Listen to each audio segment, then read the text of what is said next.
kicking it. And Rosenberg. Go look at Redford in that movie right now. You'll want to hook up with him. This isn't North Dakota. This is New York. This is Don, Hahn, and Rosenberg. The best threesome I've ever heard. On ESPN New York and streaming live on YouTube. Oh, it's 301 of the big city. Don, Hahn, and Rosenberg. It's good to be back in the seat. It's good to be with my guys, although Peter is flying, hurling himself to Saudi Arabia. So it's just me and Alan in exchange for just Alan and Peter yesterday as I was continuing my my tour of Calgary, Edmonton, Vancouver, and Detroit, or like they like to say in Canada, Detroit. Detroit. As we had to divert to other places in order to eventually get back to New York, and unfortunately I had to miss the show, but hopefully you were able to get through without me. I did listen to a portion of it in transit. You guys sounded fantastic, talking about two wonderful championship games. It was that's one of the easy days, you know, coming right out of championship weekend. You got two games to talk about. You got all the Super Bowl stuff to preliminary-wise, you know. So while you were missed, if there was ever a day we could survive, of course, without your wealth of knowledge and your amazing voice, it would have been yesterday. Well, I appreciate but you were that. Definitely missed. Well, and I miss doing it, too, because there was a lot to discuss, a lot to go over. And I'm not one of these guys that feels like, let's rewind history because I wasn't here to talk about it in real time. But just to take a second, I thought the games were great. And I don't know what is so aesthetically pleasing about snow in football, but it just is. So when I was done with the Devils and the Kraken, I turned around and just sat in the booth before we left to eventually go to Detroit and watch the snow. And then I thought that was great. And just having, again, these coaches feel like I got to go for it on fourth down. I got to prove my manhood and leave points on the table, which love this. For whatever reason Denver felt like they had to do and probably cost them the game. And then the second game was just wonderful in every essence of the back and forth and so many different adversities achieved and overcome by both teams. And I got a chance to watch that on the flight to Detroit. It was pretty stunning. And the one thing I will say before we move on to the Knicks, and we've got a lot going on with the Jets and everything, is as aesthetically pleasing as it is to watch football in the snow, when you get a fast track and when you get points getting scored, you really feel like the best of the best is going to come out of games like that. So as much fun as the second half was to watch Denver and New England, the better football was coming out of Seattle, and I think the best team is Seattle, and I actually give New England no chance in the Super Bowl. None chance? None chance. Wow. They won't be able to score against the Seattle team. They don't have it, in my opinion. They're great. They're a great team for the now. This is not a historically great team. Seattle's not a historically great team. We've discussed this time and time again, Alan, that this is not that type of season. Yep.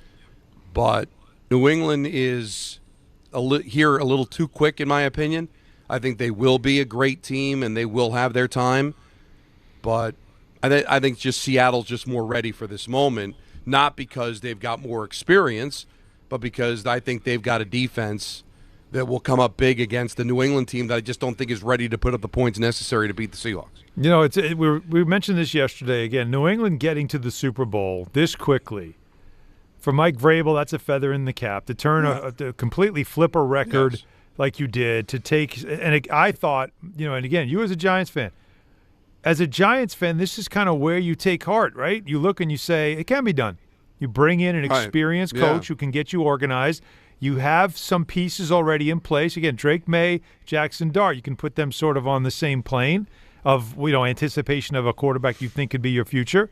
And if you get organized and you have the quarterback, you can turn things around pretty quickly. So while as a Jets fan you just want to throw up in your mouth because the Patriots are back before you could even get yourself in the playoffs, you know, for the Giants, that's kind of the blueprint right there. That's why you brought in John Harbaugh. Well, both of these teams can say that in the sense that they've got the right coach and they found the right quarterback for right now. I mean, Sam Darnold, an amazing quarterback? No, but he's perfect for what they do. He played great. And he did. He played great, and he went up against a future Hall of Famer, matched him score for score, and they won the game. And the thing that just I'm apprehensive about New England is I don't want to get on their schedule during the regular season. You play who you play. Yep.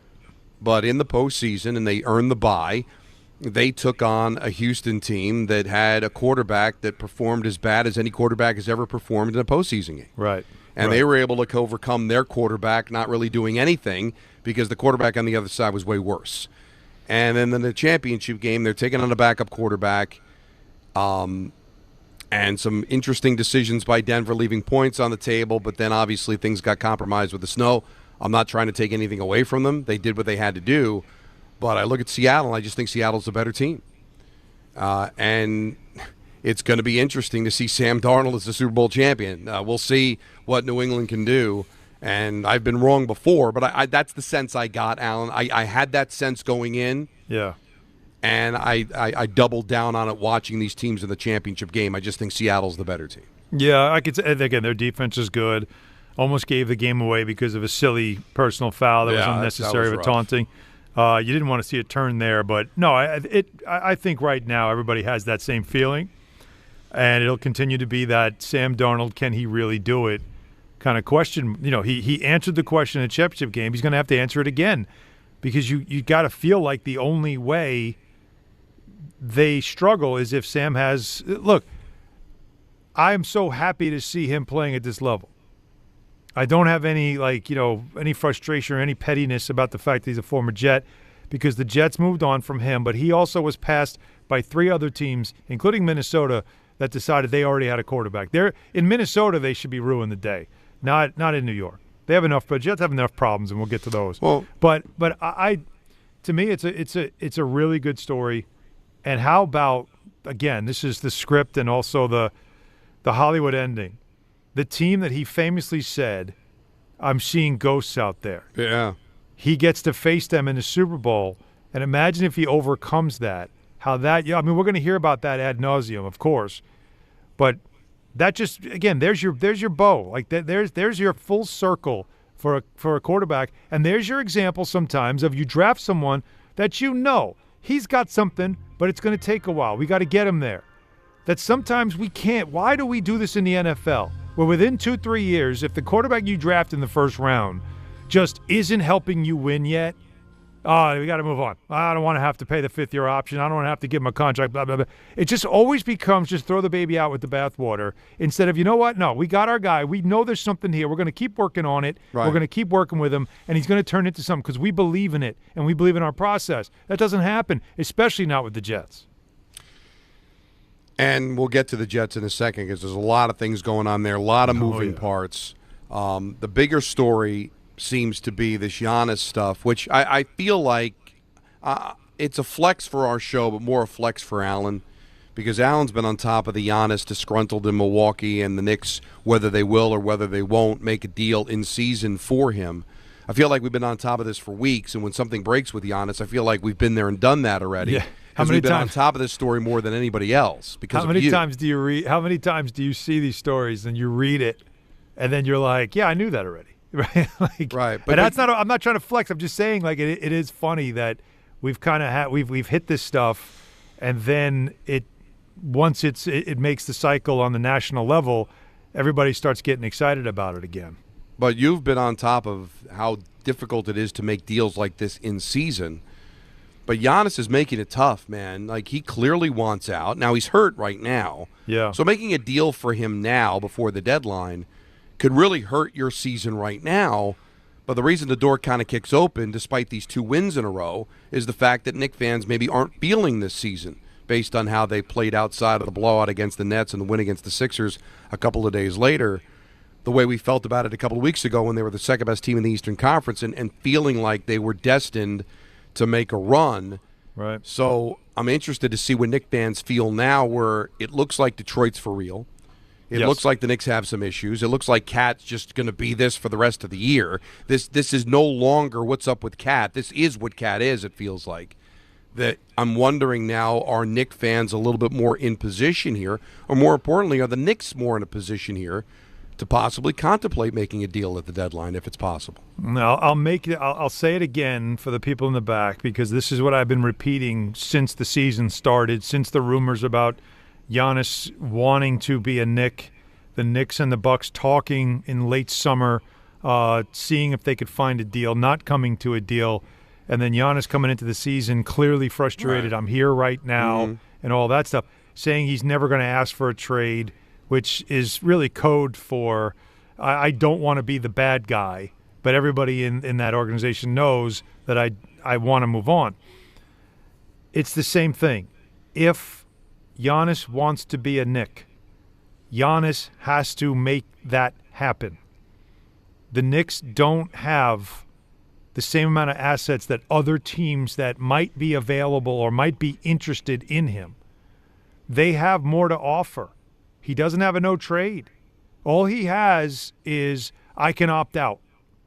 I can go to free agency in another year from now. And a team might have him short term. We've seen the Toronto Raptors say, we don't care. We're making the trade for Kawhi, and we're going to see if we can make it work. And maybe he'll want to stay here if he likes it. He won a championship. He didn't stay, but they got a chip out of it. So It worked out well for the Raptors.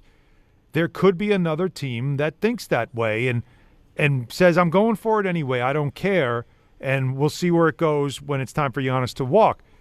So Giannis can't control that, but he can if he tries to work with the Bucks and with the Knicks and say, I just want to go there. Let's make this happen. So I want to make that clear. This is not really – of course it's up to the Knicks to decide if they want to go ahead with a trade that's going to cost a lot in season.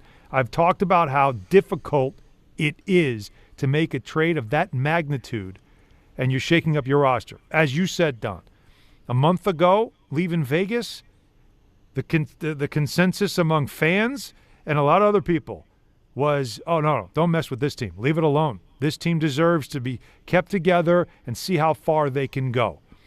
Then they go through a 2-9 stretch over 11 games, and now there's this concern that it's all heading in the wrong direction, and you got to get them while you can. I feel it's damned if you do and damned if you don't, Don, because we know a trade for a guy like this could affect your season immediately. And here's one more thing now I'm going to throw on the fire. You ready for this? Yep. So here's Giannis now. As we know, he's out again with a calf strain. Second time this season he's dealing with a calf strain. And they're saying 4 to 6 weeks that he'll be out, which goes well beyond the trade deadline, well beyond the All-Star break. He described the injury as this. This is a direct quote. I felt like I couldn't explode. I could jog. I couldn't get on my toes. So I was kind of jogging on my heel the majority of the game. I didn't have the same explosiveness, but I still felt like I could help. At the end, when it popped, I had to get out. I couldn't walk. End quote. Calf strain, twice in one season. We know there's a history there. Of course. So, does that even give you now cause for pause? Does that make you go, hang on a second? I make a trade for this guy. He comes back. We get to the playoffs. And, you know, what happened to Lillard, what happened to Halliburton, what happened to Durant, that happens. And now what? I gave up all the assets. I gave up. I messed up my roster. I took some depth away. I lost any more picks that I might have had. And now this guy's out for another year? So, he's 31. So, that's why I say you're damned if you do and damned if you don't. If he goes to another team and he doesn't get hurt and he plays great, yeah, you'll never get him again. But that's a risk now, right now, for the Knicks. But so what do you do? What do people want? That's what I'm wondering. Well, again, when we had this conversation a couple of weeks ago, the want was, let's ride it out. This team looks great. They don't need him this year. Let's wait and assess things during the offseason. But now, it looks like you've lost Cat. They have won a couple of games in a row for the first time in forever. But we'll see how sustainable that is. They got a couple of back-to-back games here. Yep. They've got a few games before we get to the deadline. But I'm starting to feel like, listening to the other shows, in the morning show, I'm hearing people calling up. There was one guy called up and said, I'd do it right now, even though he can't play. We need him. Get him. Don't let Pat Riley swoop in and schmooze him into staying in Miami and we never get him. But you are getting a damaged product this year, at least. Yes. Somebody that could damage your chances of making a run this year. And also the element of, okay, let's say he survives this year. Is that an Achilles waiting to pop in the playoffs or at the beginning of next year? And then you lose him for all of that season and on top of some of 27, 28. I mean, it's scary. But I do think the way the Knicks are playing right now does hedge the bet just a little bit. Because maybe this season seems more easier to sacrifice for fans because it hasn't been what they thought it was going to be over the last 6 weeks. Yeah. Is that fair? Yeah. Well, the last couple of weeks really have shown the weaknesses. Some of the moves that the front office made to the bench, where Yabusele and Clarkson, that has clearly neither guy has been playable in the eyes of Mike Brown, and that's something that's obviously a concern. Listen, Don. I will throw this in as complete speculation because I'm always curious about stuff like this. And it's like, what are the odds or what are the chances that this is part of the scheme to scare away anyone else and say, oh, the calf bothered me again, when in reality maybe it's not that serious, just to make – like, how else do you angle your way to a team than an injury that he had earlier in the season? You could tell he's miserable. They're losing a lot. That's like the only redeeming thing is if you have some information. Now, a lot of this stuff would be collusion. There'd be a lot of trouble with this. But it's the only thing that you could use to say, no, we know he's actually fine. But to trade for somebody who's dealing with a calf strain twice, he's 31, in the midst of a season that you know it's going to really cost you, it's a lot. And that's why I've never said this is easy. From day one, I've told everybody, guys, you can get out your NBA trade machine and you can create all the different moves and machinations you want and say, see, it'll work. Yes, it'll work, but to what expense? I saw one scenario, Don, that someone created on a Substack. It was a very interesting one. It's been picked up by other NBA people, Mark Stein, Zach Lowe. They've put it out there, and now it's become like a living, breathing thing. And all it was a suggestion that you involve Portland, because Portland, with the Lillard trade, has some of the Bucks' future draft picks. And so you give the Bucks back their picks from Portland. Portland has this alleged interest in Mikal Bridges. And you would not only get Giannis, but you would also get Drew Holiday. Now, Drew Holiday on the surface sounds like, wait, there's a guy that's won a championship, tough player. That's exactly what you need, another point guard. That's great. Until you look at Drew Holiday's contract. Right. He's under contract over $35, $36 million, not just this year, next year, and a player option when he's 37 years old for $37 million. Is that what you're doing? And then you lose a starter if you're moving on from Bridges. Who's starting now? Who's starting next to Brunson? Right. So there's a lot of things that sound nice until you look at it on face value. And that's why Bobby Marks, who I have great respect for, who works for us at ESPN, is our front office insider, when he tries to explain to people, like, difficulty factor for the Knicks out of 10 is an 8 to make this deal happen. There's other teams where it's like a 2. Like Detroit, speaking of which, right? Like OKC. There's places Giannis can go and win right away and make a difference, and they can make the trade without even blinking. So that's something that I'm curious about before this deadline as well. But it's not as easy as everybody wants to make it out, that the Knicks could just do like what you said, that caller said. Oh, I would do it right now. You can't afford to lose them. Right. He might not be able to afford to get them, for all we know. No, there's just so much up in the air about this thing. But there's also a lot of reasons why people buy at Ramsey Mazda. Yes. It's their selection, it's their customer service, and it's their savings. Love it. Lease a new 2025 Mazda CX-30 2.5S all-wheel drive for $189 for 33 months. Start shopping now at RamseyMazda.com. Choose wisely. Choose Ramsey Mazda. Call 833-853-2970 for details. VIN SM844681, MSRP $29,075. Zero security deposit, ends 2/2/26. Ian Begley was on the morning show today, DNR, and he was asked the question, How surprised would you be if the Knicks took a big swing before the deadline? I would not be super shocked because, again, I don't think they want to do it.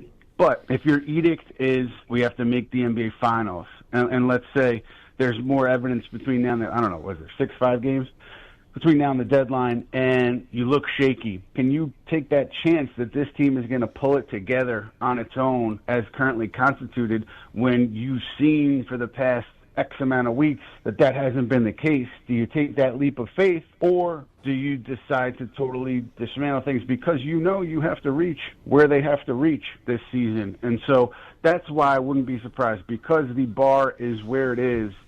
You have to act accordingly, and that would be making a big move at the deadline. And you see, he's saying that obviously because a couple of weeks ago, James Dolan was on, did a radio interview, and on it he said that he expects to get to the finals. And that's what he wants. And at the start of the season and through December, there was this feeling that this team could do it. So is that a pressure from saying that is created? Is it a manufactured pressure that doesn't really exist inside? Because he has always said that it's up to Leon Rose. It's what Leon Rose wants. Right. You can make deals. And by the way, it doesn't mean they're not going to do anything at the trade deadline. It's 10 days from today, Don, and I can tell you that they will do something. Because they already know that Yabusele doesn't fit. They got to get him out of here. They could probably get something more useful for him. And the Clarkson thing has not worked great either. They could make subtle moves that aren't going to be the headline of, like last year when the Lakers got Luka, right? Getting Giannis would be of that magnitude. We know this. But they could still say, we're not in that business right now. We can't be, because what we need to do instead is get some, get better wing play off the bench, get some bigger dudes, get tougher. Can we get a couple of tough-minded players, physical guys that we need to add? They could go in that direction instead. But the problem is anything you do at this deadline that involves assets could take you out of the Giannis running, even if he's not traded at the deadline. And when you get to the summer and then he's, again, back up in the conversation, you might have nothing left in the cupboard to trade for him. So this is not easy. This is really right now the biggest moment for Leon Rose and his front office is what do you do, and history will tell us whether it was the right decision or not. Well, Knick fans, there it is. Alan laid it out for you. Do you trade for Giannis now? Do you trade for something else and hurt your chances of getting Giannis? Are you interested in Giannis? Are you not? Because are you afraid that eventually this injury might, take him out? Because calves always seem to lead to the torn ACLs that end up becoming a problem. Achilles, that end up being a problem. So how do you feel about it? 1-800-919-3776. Got a big show. Talk about it Tuesday. We've got an ENN that's an Anthony Pusick vehicle, which should be amazing. Always looking forward to that. And a lot to get to. The Jets, they're looking for an OC now and a DC. Seems like they blew up the entire coaching staff, and they kept Glenn. Why? That's a question. And we're taking you up special day today. I've got Devils, Alan's got Knicks, and Peter's on his way to Saudi Arabia. So Dan Garassa is going to take over at 6:30. So it's going to be like the old K-Show days. We're taking it till 6:30, and then Garassa is going to lead you in to the Knicks. Knicks Kings tonight, Knicks Raptors tomorrow. That's what's on the table for you at 1-800-919-3776. Don, Hahn, and Rosenberg take you up till 6:30 right here on ESPN New York. Every 40 seconds, a child is reported missing. Find the Children is a nonprofit organization dedicated to helping find missing kids. You can be a part of their mission by donating your unwanted car. Call 1-800-294-0222. You'll receive the maximum tax deduction, and we provide fast, free pickup. Call 1-800-294-0222. Donate your unwanted or unused car. Call 1-800-294-0222. This advertisement was paid for in partnership with Cars R Us and Find the Children. Ah, the Internet, a place where your curiosity can flourish. Unless online threats stop you. The Internet is wonderful, but you need to protect yourself online. Protect yourself online with NordVPN. NordVPN encrypts your browsing. Its Threat Protection Pro feature helps you block malware, avoid phishing, and stop digital trackers. Get the best deal at NordVPN.com. Good Karma Brands is proud to be an equal opportunity employer, providing equal employment, development, and advancement opportunities to all teammates and applicants. To learn more about careers with us, please send an email to talentacquisition@goodkarmabrands.com. That's talentacquisition@goodkarmabrands.com. At City Harvest, we believe no New Yorker has to go hungry. With your help, we're on the road 365 days a year, rescuing over 77 million pounds of nutritious food and delivering it free to millions of New Yorkers, transforming surplus food into sustenance, sustainability, and smiles, rallying thousands of New Yorkers to power a network of nourishment across our city. One day, one meal, and one New Yorker at a time. That's how we feed good. Donate at cityharvest.org. Hey, New York and New Jersey, Boost Mobile has an unlimited talk, text, and data plan that's only $25 a month forever, meaning you'll only ever pay $25 a month for the rest of your life. Who wouldn't want unlimited wireless when it only costs $25 a month forever? If you don't, you must be one of those people who enjoy overpaying for their phone plan. $25 a month forever is truly as good as it gets. So go online and switch now at boostmobile.com. After 30 gigabytes, customers may experience slower speeds. Customers will pay $25 a month as long as they remain active on the Boost Mobile Unlimited plan. If you've been injured in an accident that wasn't your fault, then you need a lawyer who knows New York's unique personal injury and workers' compensation laws. At the Parisman Firm, they have decades of experience handling all types of accident cases and a proven track record of delivering huge results. Their team has already recovered nearly $1 billion for injured New Yorkers. From construction to car accidents and slips and falls, they've got you covered. Call the Parisman Firm now at 718-WORKERS, where your case is their cause. Get the justice you deserve today. All the way over Barzell, score! New York Islanders hockey is back at UBS Arena, and it's time to bring the family and make some noise. With more afternoon games this season, the Islanders have special kids-themed games and activities for young fans. Play games pregame at the park and head inside for fun on the concourse and on the ice. Tickets for the 2025-26 season are on sale now. Get your tickets at NewYorkIslanders.com.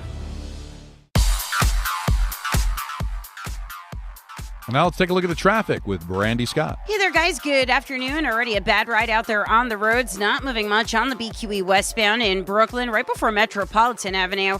Big accident blocking 2 lanes. FDNY is on the scene. You're stopped there from the Kosciuszko Bridge.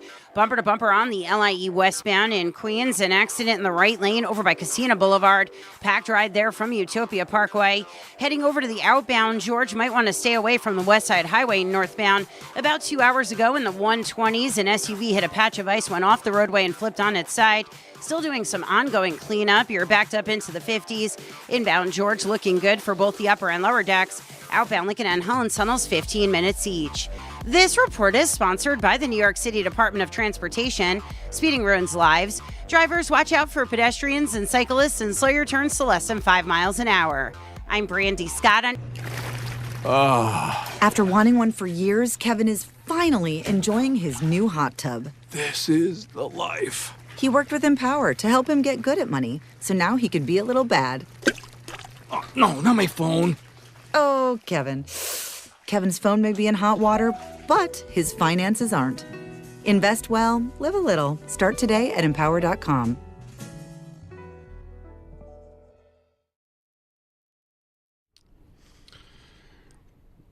Game time is brought to you by Tullamore Dew Irish Whiskey, because when it's game time, Alan, it's Tully time. That's right. The Knicks host the Kings. Coverage immediately following Dan Gross on 880 at 7. The Devils are here at the Rock to take on the Winnipeg Jets. It is John McClain night. He is being inducted into the Ring of Honor, so I'll be a part of the pregame. Looking forward to that, because I believe, and this caused some controversy, and we can talk about it later if you wish. I'd like to. I believe he scored the biggest goal in Devils history. We'll leave it at that for now. And the Nets visit the Suns at 9. Tullamore Dew, the original triple distilled, triple blended, and triple cast matured Irish whiskey. Be sure to grab a Tullamore Dew or the new Tullamore Dew Honey during today's action. Glasses up to enjoying Tullamore Dew responsibly.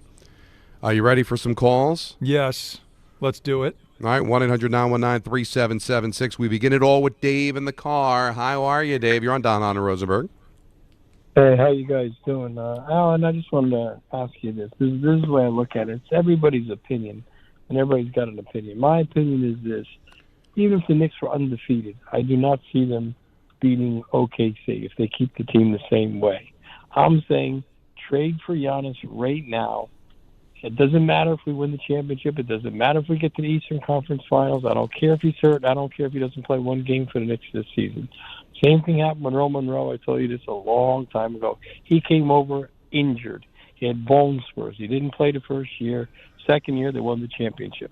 So I'm looking at the big picture. When you get a chance to get a guy who's a superstar like this, you go and you get him now. You don't take the chance that Pat Riley scoops him up, and then next year you're wiggling around looking for somebody and trying to put a team together. You still have Hart, you still have Brunson, you still have Giannis next year, and you still have OG. You need one more piece and you're fine. Giannis is 1,000 trillion billion times better than anybody on the team, including Brunson. It's a dead heap, and you might be able to get him for less because he's injured now. I don't care if he sits out 6 weeks, 8 weeks, 10 weeks. I don't care if he plays one game the whole season. I'm worried about the big picture, not just this season, so I can say, oh, we made a bad mistake by firing Tibbs, or we made a good mistake by, we got to the fourth game of the OKC and we lost in 4, we lost in 5, but we made a big deal. I want Giannis today.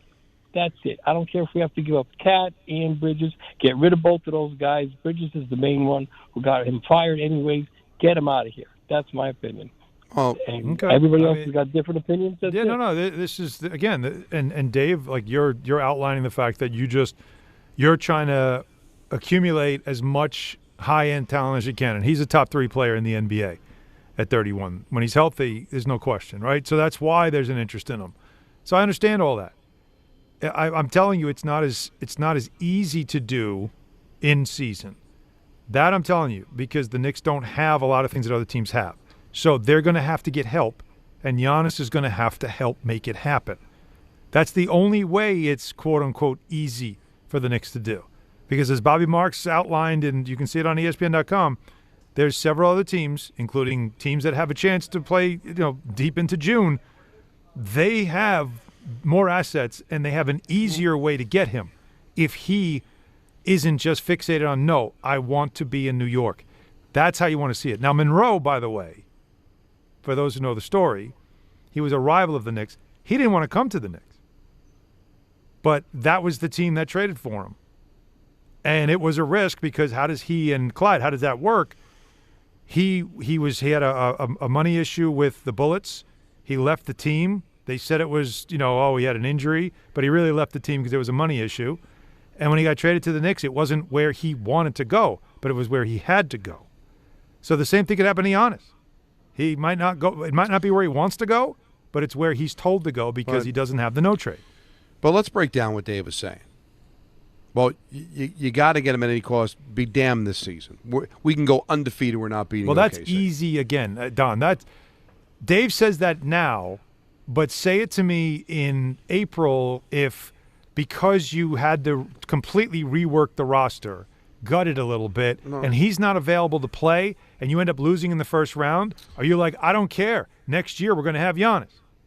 Like you can't, like, that's easy to say now until you're going through. It is, and you're taking another year off of Jalen Brunson. Is that really a smart thing to do? But here's the thing. That might be his argument. That, hey, I just want him for next year. We're not winning a championship this year.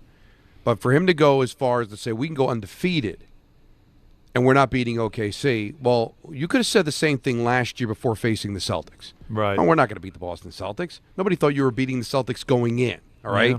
And don't tell me about Tatum. You were beating them anyway. Even with the Tatum injury, the Knicks did not win that series because Tatum got hurt. No, it just right. So they were in control. They were in control, and who would have thought that would have happened? So how would you feel if you threw the season away, but you still were good, and you still had a chance to make the playoffs and make a run, and all of a sudden you see OKC get knocked off by Minnesota in the second round or whatever, and nobody should be in the position of throwing seasons away. Unless you're the Nets, okay? And you know you're not going anywhere. But, Don, it's once again the desperation of, I got to get him before someone else does. But is there that desperation, Alan? We keep worrying about Pat Riley. This guy wants to come to the Knicks. It's not like the Heat are a great team anyway. The Knicks are a better team right now than the Heat are. So Why are we so worried about Pat Riley? Why? Because the history of the Knicks of losing out on great players? That was then. This is now. The Knicks have become a destination. He wants to be a Knick. So why am I throwing a season away on just some possibility that Pat Riley's going to pull a rabbit out of his hat? Got to get out of that old Knick mentality that we always lose the face-off on great players. Nobody wants to play here, so we literally have to go kidnap somebody a year early and drug them to stay here. How about just realizing that it's become a destination now, and you don't have to throw a season away to do it? Well, when did this all start? This all started because Giannis, through intermediaries, because he's never uttered the words himself, clearly was looking at the Knicks as his destination. He wants to be here. The only thing that we can confirm is that's a fact, and it's not something new. This has been a romance for the last couple of years. And it has been percolating behind the scenes, and then over the last year, especially after last season and the way things went for his team, he had finally had it, and I want to go there. I want to win there. I want to do it there. And so that's got to work out. And I'll say it one more time. The way this deal works is if Giannis works with the Knicks to make it happen. Let's go to Kurt in New Jersey. You're on ESPN New York. What's up, Kurt? What's up, guys? First, I got to tell you, you guys are the best show. You mean you guys talk Knicks? You guys are the best. I'm going to tell you hands down. But here's my point.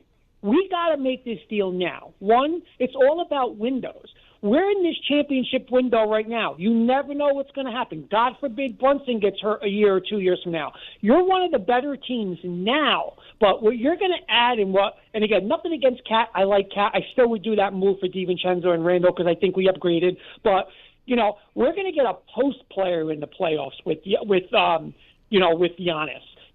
Cat outside the three-point line, that's good, but how many times in a postseason it's jump shot? Hey, if we could go Brunson, OG's a defender, Hart's a defender, Mitch is a defender, Giannis is a defender. Yeah, the two guard we're going to lose a little with Bridges, right? But, listen, Clarkson, Shamet, we don't need 30 points from that spot. We need, 10 points, 12 points, a little three-point shooter. But we can't mess around. The window is now. We need one championship, Alan. I called you last year and we were saying we can't worry about 1 year, 2 years. We got to get it now. Yeah. And we're so close. And he's a generational player. You got to gamble. We can't – if he goes to San Antonio, OKC, God forbid, of Miami, Detroit, why play with fire? Go get him. If you can get him, go get him now. Guys, you're the best. Go Knicks. Thanks Kurt. A lot. See, that's a different take that I can tolerate that take. Right. What he's saying is why the Knicks in August talked to the Bucks about it. Right? It's why. Right. It's why they said, well, this guy's a top 3 player in the league right now. He's an all-time great. He wants to be here. Let's see what it'll take. They just couldn't come to a deal. It just couldn't do it. So, I look, I don't know anything, but if I was purely speculating, I would think that they probably will have a conversation with the Bucks before the trade deadline. Whether it results in anything, I don't know. But I know myself, if I were in that front office, I know I would say, well, if they're going to move him, let's get in the conversation and just see how much can we tolerate, how much can we handle. Right. We can't.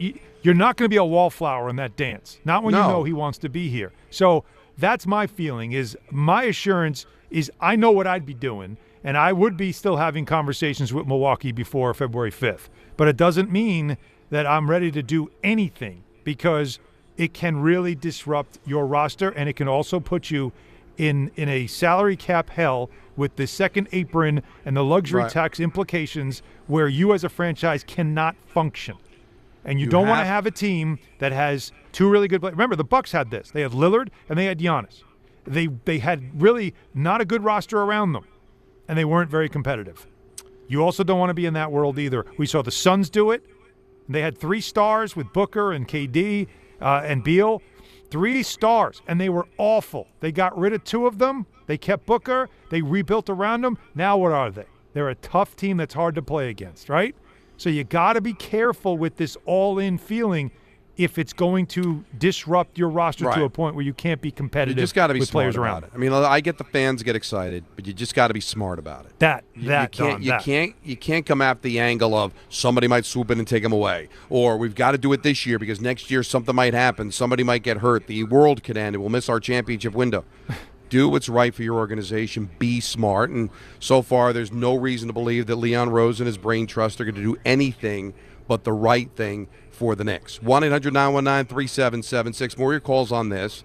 We've got the Jet situation, as it looks like they're looking for 2 coordinators now. Does anybody want to be here? Does anybody work at Aaron Glenn? Why is Aaron Glenn the last one standing? All of these will be answered and more coming up later on this show. Don, Hahn, and Rosenberg until 6:30. Then it's Dan Graca on ESPN New York. 25th ranked St. John's looks to make it 7 in a row when they host Butler at MSG. Coverage begins tomorrow at 6:40 on the ESPN New York app. For 100 days, I'm going to cross the 7 continents because the answers to everything important are out there at the edges of our world. I'm stepping into the unknown. Where are we going? To see our planet as it's never been seen before. From pole to pole. Pole to Pole with Will Smith. From National Geographic. Now streaming on Disney Plus and Hulu. Show me the way. We expect our information in real time. US Med carries continuous glucose monitors, which provide real-time readings of blood glucose levels. US Med is an approved provider for Medicare and over 500 private insurers. So call 888-665-0696 today for a free insurance and Medicare benefits check as easy as... That's 888-665-0696. You remember what it feels like to move without thinking about pain? To get up, sit up, walk, work, or live without that constant ache? If neck pain, back pain, joint pain, or sciatica took that away from you, it's time to get it back. I'm Bart Scott. Dr. J. Shaw at Sandwell Pain is the guy you need. Ivy League trained, double board certified, no surgery, no scars, no long recovery, just precise, image-guided, non-surgical treatments designed to get you feeling strong again. With offices in Woodbridge, Livingston, and Inglewood, and most major insurances are accepted, there is no reason to wait. Go to SandwellPain.com. Relief is closer than you think. Who's ready to hit the ice? Get ready for another exciting hockey season with BetMGM, an official sports betting partner of the NHL. From same-game parlays to live bets, you can call your shot during any play.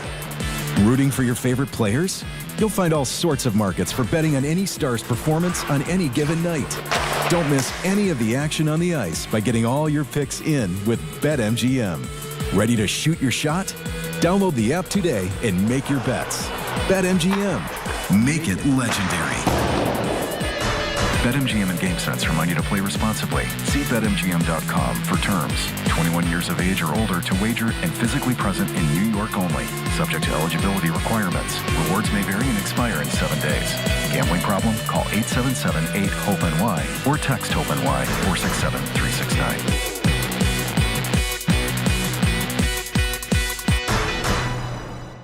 Every 40 seconds, a child is reported missing. That's 2,000 children every single day. It's a heart-wrenching reality that we can no longer ignore. Find the Children is a non-profit organization dedicated to helping find missing kids. You can be a part of their mission by donating your unwanted vehicle, running or not. Call 1-800-294-0222. We guarantee that you will receive the maximum tax deduction. We provide fast, free pickup with 24-hour response. Call 1-800-294-0222. Find the Children provides crucial resources to help find missing children and educational materials to teach kids how to recognize and avoid predators. Our recovery programs have a proven track record of reuniting kids with their families. It's time to act. Donate your unwanted or unused car. Help us build a world where every child is safe. Pick up the phone and call 1-800-294-0222. Together, we can bring these kids home safely. This advertisement was paid for in partnership with Cars R Us and Find the Children. For 100 days, I'm going to cross the 7 continents because the answers to everything important are out there at the edges of our world. I'm stepping into the unknown. Where are we going? To see our planet as it's never been seen before. From pole to pole. Pole to Pole with Will Smith. From National Geographic. Now streaming on Disney Plus and Hulu. Show me the way. Save more on the brands pros trust at Lowe's. Right now, get up to 35% off select major appliances and choose from our wide lineup of top brands. Plus, save $100 on a Little Giant 22-foot multi-position ladder, now just $189. Built for strength, flexibility, and job site versatility. Pros, these savings will only be here for a limited time. Lowe's, we help, you save. Valid through 1/30 while supplies last. Selection varies by location. See Lowe's.com for more details. NBA fans don't just watch the game, they live it. So stream like you're courtside with NBA League Pass, your ticket to all the action. Watch your favorite team shine and catch the league's brightest stars and rising stars at the same time with multi-view on your favorite devices. From the plays you can't believe to the most live games and the drama that comes with it. If it happens on the court, it's happening on NBA League Pass. Only select out-of-market games available. Blackout restrictions apply. Additional charges and other conditions may apply. Visit NBA.com/subscriber agreement for full terms and conditions. See, this is Rainbow. And I just could not believe that Peter never heard of Rainbow. You know this song, don't you, Alan? This was a hit back in the early 80s. Such a good band, man. Not ringing a bell. Here we go. It's going to kick in any second. You're going to be like, wow, I know this song. And then I'll know it.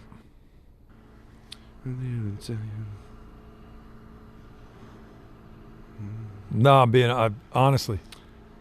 God, it's such a good band. It's a very classic 80s kind of sound.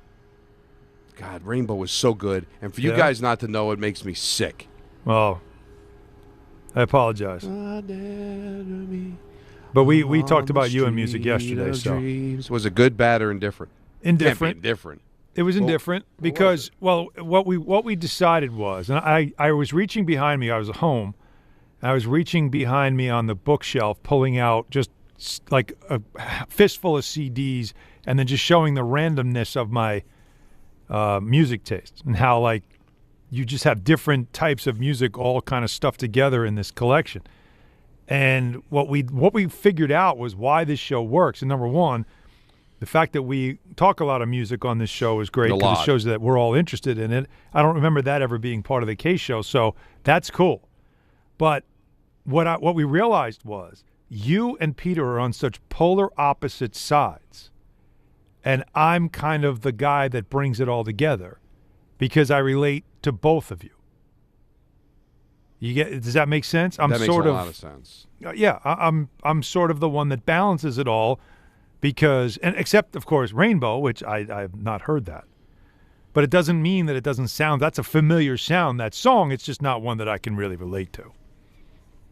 They are, they were just a classic rock kind of heavy band, and that's where Ronnie James Dio started. They kind of were an offspring of Richie Blackmore from Deep Purple. Okay. So they had that kind of sound to it, and they evolved. They had different members, different lead singers, but there were a lot of that early '80s had a lot of different. Like, remember Aldo Nova? Oh yeah, like just a fantasy. Like there's so many of those kind of songs that exist, and you're like whatever happened to this guy? So I think there's a lot of that, and they all not that they sound the same, but they all have that same kind of sound. But Straight Between the Eyes is the big album that you got to check out from them. Came out, I think, in 1982. Joe Lynn Turner was the lead singer. They had a million different lead singers. Joe Lynn Turner, Hackensack, New Jersey, kind of raised in Paramus, New Jersey, was the lead singer. So check it out. That's a really good song. They have so many really, really good songs. We'll get to the Jets of it all in just a second, but we're diving into the situation with the Knicks. A lot of people want to climb aboard on that, including Rodney in Hawthorne. You're on ESPN New York. What's up, Rodney? Hey, gentlemen. How you doing? It's great talking to you again. I got to say I agree with you, Alan, in regards to I don't think it's a trade that the Knicks should do now. That injury worries me. And, Don, you said the same thing. It's something that I feel like, knowing our luck, he comes here and it becomes the bigger thing. And then we're completely, left with it. And, the other thing, though, Alan, is something that I believe you said, too. If Giannis wants to come here, he's going to have to open his mouth and say it. Because you know what? I know you said he doesn't want to play the bad guy, but the guy's doing the thumbs down thing. Like, He's bordering on that already. Guy already. Yeah, he's, so just heading there. Just go with it. And Alan, I'm going to throw this out there. I don't want to sound wrong in this, but I don't know. Does that worry you? Like, I know Giannis is an amazing player, top 3, top 2, top 1 player, whatever you want to say. But does that worry you that the fans booing and all that? No. Like, this is New York. Like, this No. isn't Milwaukee. We don't play that here. You know that. Yeah, he's not. And so but do that's you, not Don. who he is. So I don't know. I know, but it's just.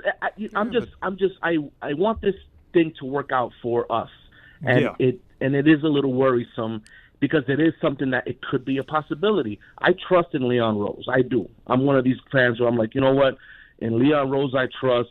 We're in a really good place as a franchise right now. Okay, granted, we're not winning, we're not playing well, but who's to say that in a week or two? Oh, hey, look, that was just a blip, and the cog is back on, and it's a well-oiled machine again. You know what I mean? So that's the how optimism. I feel about it, guys. Rodney, I love the fact that you went from the typical New Yorker of we'll make a trade and he'll get hurt because that's what always happens to us, which is very funny, but it really is how we are.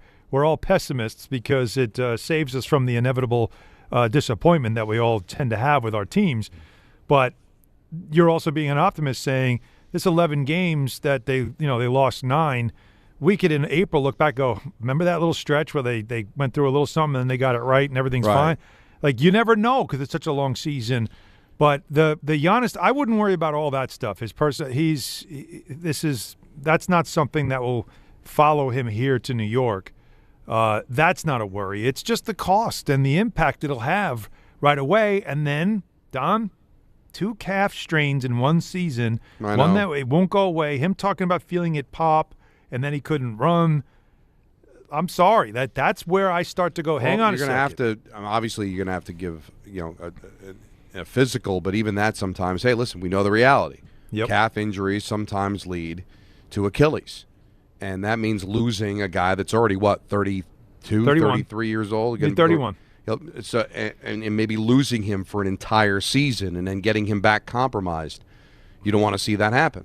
I understand the apprehension, but there are no guarantees in life. No. So again, it's all about price. It's all about what it costs. Well, in the end, and maybe the one thing that Dave said, even though I thought it was a reactionary call, maybe you can get him cheaper because he's hurt, is something that I think might play into doing it sooner than later. Well, that's why if you're the Knicks, you definitely want to get on the phone. Look, in the end, it's all about trying to win a championship.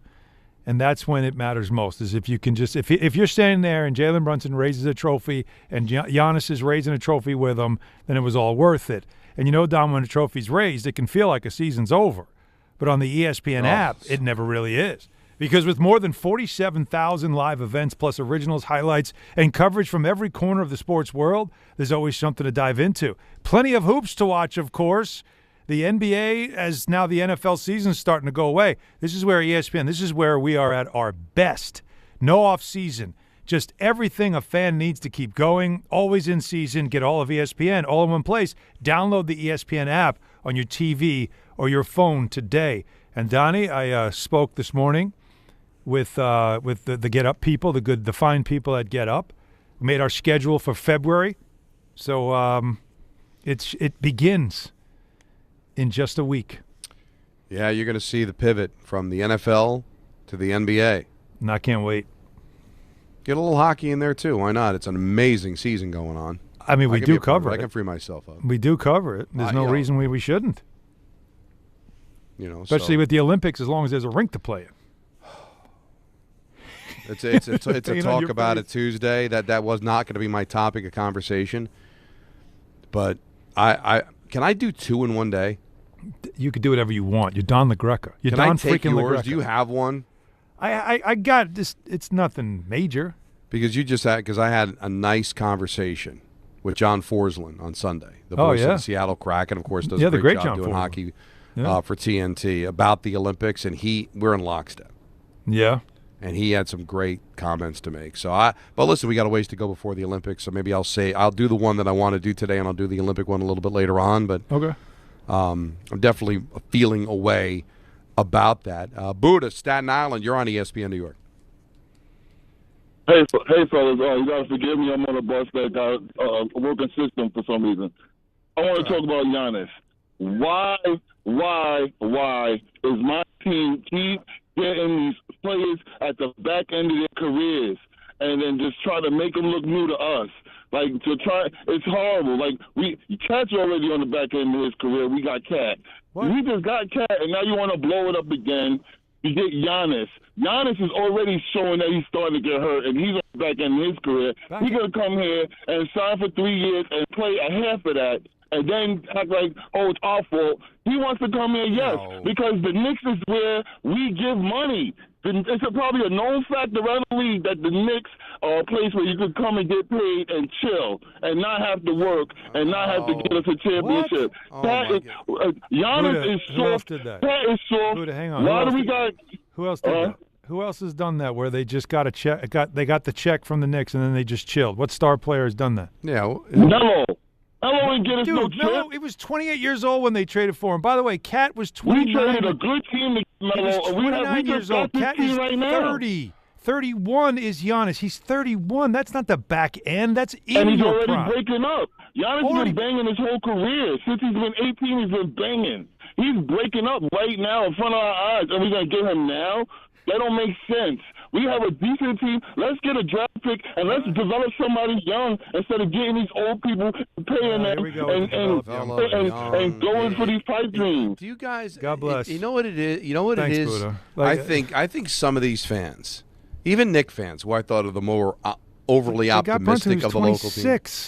That's getting a guy that you stole him from Dallas and turned him into he's a legend in New York. That's what they did. I tell you, I am not a psychiatrist, but I think, you know what, if I decided to pivot my life and put 10 years in, I think I could be a pretty decent psychologist, right? That guy, let's bring a young guy. Are you really afraid to compete for a championship? Is that what it is? They want young guys. They all want to go back in time and start them. Like they are totally what the chase is better than the catch. You know that phrase? Like, they'd rather be the team on the outside chasing it than to finally get there and maybe get hurt and lose and come up short. They'd rather go back in time and chase the ring than maybe actually have a chance to grab the ring. Mm-hmm. That's what you do with Giannis. No, we don't want a 31-year-old that's still in his prime and can be helpful. Let's go back and get a younger player. Let's go the 5-year plan, Alan, because let's go back in time. Oh, my God. Don't be afraid to love again. Story. There's two sides of the story. Some that are saying go all in, and some that are being cautious. But there's some that are just being way, way too cautious. Jets, a lot going on with them. Yeah. Talk about it Tuesday. A lot planned there. Coming up at 4:30. We got Ian at 6. Don on Rosenberg till 6:30. Then it's Dan Gross on ESPN New York. There are a lot of reasons why people buy at Ramsey Mazda. It's their selection, it's their customer service, and it's their savings. Lease a new 2025 Mazda CX-50 2.5S Select with all-wheel drive for $179 for 33 months. Or buy with 0.9% APR financing for 72 months. Start shopping now at RamseyMazda.com. Choose wisely. Choose Ramsey Mazda. Call 833-853-2970 for lease details. VIN SN 379853, MSRP $33,425, zero security deposit, APR $14.27 per month for $1,000 finance, ends 2/2/26. It's the last call for football on FanDuel. One final Sunday, one last kickoff, the final chance to place your bets before the NFL season closes its tab. This is Super Bowl 60, and FanDuel is making sure you're in on it. If you're a new customer, bet $5 and get $200 in bonus bets if you win. So whether you're backing the favorite, riding with the underdog, or building one last same-game parlay, make it count. Because after the Super Bowl, the season's over, and football is officially done. Last call for football on FanDuel, an official sportsbook partner of Super Bowl 60. Visit FanDuel.com/local to get started. 21 plus and physically present in New York. First online real money wager only. $5 first deposit required. Bonus issued as non-withdrawable bonus bets, which expires 7 days after receipt. Restrictions apply. See terms at sportsbook.fanduel.com. For help with a gambling problem, call 1-877-8-HOPE-NY or text HOPE-NY 467-369. When it comes to meat and seafood, selection matters, and no one beats Wild Fork Foods. To everyday essentials, to high-quality steaks, to seafood and more, Every product is blast frozen to lock in peak flavor and freshness, so you get restaurant quality meats at home for amazing prices. Shop in person at 7 locations across Long Island and New Jersey, or you can order online for same-day delivery. It's easy, it's convenient, and the prices are wild. WildForkFoods.com. Do you know what to do if you're stuck on the railroad crossing? Get out of your vehicle. If a train is not approaching, find the blue and white emergency notification system sign on the traffic signs at the crossing. For help, call the number on the sign and give them the crossing number so they know your location and can alert train traffic. Remember, find the blue and white to save your life. For more information, visit oli.org.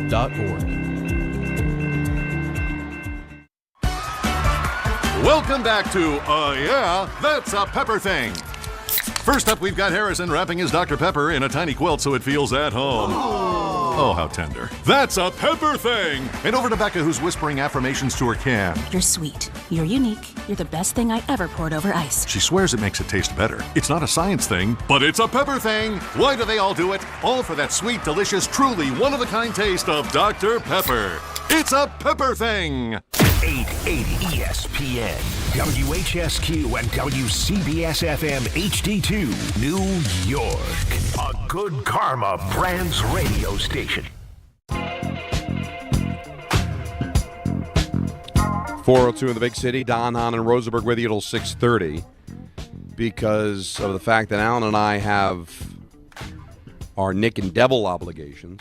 Yep. Dan Gross is going to slide in at 6:30 and finish up the show for us, and then at 7 o'clock he'll begin the pregame for the Knicks and the Kings over at Madison Square Garden. So you got that to look forward to. We got to talk about a Tuesday coming up at 4:30, ENN at 6, and it's an Anthony Pusick-led vehicle, which we appreciate. Hell yeah. Did you see the Rich Cimini tweet? Which one? He's been busy. Well, he's a busy man, of course, and he's supplying all the Jet fans for what feels like centuries information on what's going on with this team and everything. And I want to be able to read it to you because I think it puts everything into perspective what's going on with the Jets right now. Oh, the help wanted? Help wanted. I have Jets have coaching vacancies at offensive coordinator, defensive coordinator, passing game coordinator, quarterbacks, defensive line, linebackers, and assistant defensive backs. Defensive assistant number 2. Oh, wow. Now, I have been an advocate of Aaron Glenn isn't going anywhere, and the reason why I've said that is why I'm going to double down here. He still has a job because he's got 4 years left on his contract. Correct. That's it. Fully guaranteed. All right, it has nothing to do with performance because they let go of everybody. Yes. You're telling me everyone's at fault but him? Or is it everybody else is expendable because they're not, guaranteed money and have long years left on their contract and they're easily replaceable? That's why Glenn still has a job. That's why Alan and I and Peter said he wasn't going anywhere. So all the people saying that he should be fired, should be one and done, not going to happen. Could he be two and done? Absolutely. Because, Alan, you've covered sports long enough to know that when the lieutenants get fired, who's next? Right. Yeah. Yeah. So the general. Exactly. I feel like there's two ways that I felt about what he's doing. The first thing is I admire the fact that he recognizes that I hired a really bad staff of people that weren't ready for these jobs, that we were not good because our coaching was not good. Less about our players and more about the fact that we as a coaching staff were not good. And so he wanted to upgrade. I need more experienced people. I need to get a better coaching staff in here. Tanner Engstrand, as I told everybody, they couldn't get an offensive coordinator. Nobody wanted the job. And he went to Tanner Engstrand because he worked with him in Detroit, and Engstrand wasn't even a coordinator. He never called plays in his life. And what you saw during the season is he was completely overwhelmed. He was trying to force a system that the only system he really knew onto Justin Fields, who didn't have the accuracy to play that Jared Goff kind of system they play in Detroit. Right. So you got to recognize something that's a problem and fix it immediately rather than try to act like, oh, no, we're going to be better in year 2. And a lot of times people almost double down on their decisions because they don't want to look like they made mistakes. He is admitting, I didn't hire a good staff. I got to do better. And what we're hearing is Frank Reich is a possible candidate for the offensive coordinator position. Now that it's available, they have to obviously open up the hiring process to include minorities, so it's not something they can do right away because Engstrand wasn't supposed to go anywhere, but he probably said, wait, you're bringing in somebody that's effectively going to replace me? Yeah, that's not really the job I was hired for, and so they parted ways. That's why he's no longer there.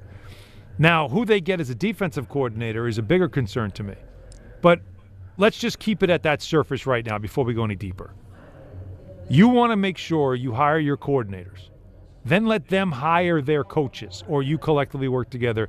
So you're firing everybody because you know I'm bringing in a new OC and a new DC, and I'm going to let them have their own people. So is this a new broom sweeps clean? Is this I've got to upgrade our coaching staff if we're going to be better next year? I like it. But I still have to see now, does anyone still want to work here? And in the case of like Jim Leonard, who I thought would have been a perfect former Jet, an up-and-coming, rising kind of defensive coach who could have had his first experience as a DC, he instead is, I believe, going to the Bills. Right. That's what it looks like. Yeah. So you lost him, which leaves Wink Martindale, who's very experienced, who wants to coach and get back in the league. Right. But if Aaron Glenn thinks that he's going to put his fingerprints on the defense, you're out of your mind. You got to know Wink Martindale. He doesn't operate like that. So I'm curious to see that side of it. But if you're Frank Reich, Donnie, you could say, I'll take the job because this dude, if he fails, they'll probably end up getting rid of him. And I've coached before. I wouldn't mind getting another crack at it. When you look at this is what the DC and the OC have in common is, all right, what's the longevity of the head coach here? Yep. You know, if I'm Jim Leonard, I'm like, I don't want to go to the Jets, and this guy gets fired, and I'm out the door with him. That's fair. Because I don't think Jim Leonard right now has aspirations to be a head coach right away. Not yet. Same thing with Wink. Wink's just trying to get back into the league, right? He had to go to Michigan after he got let go by the Giants.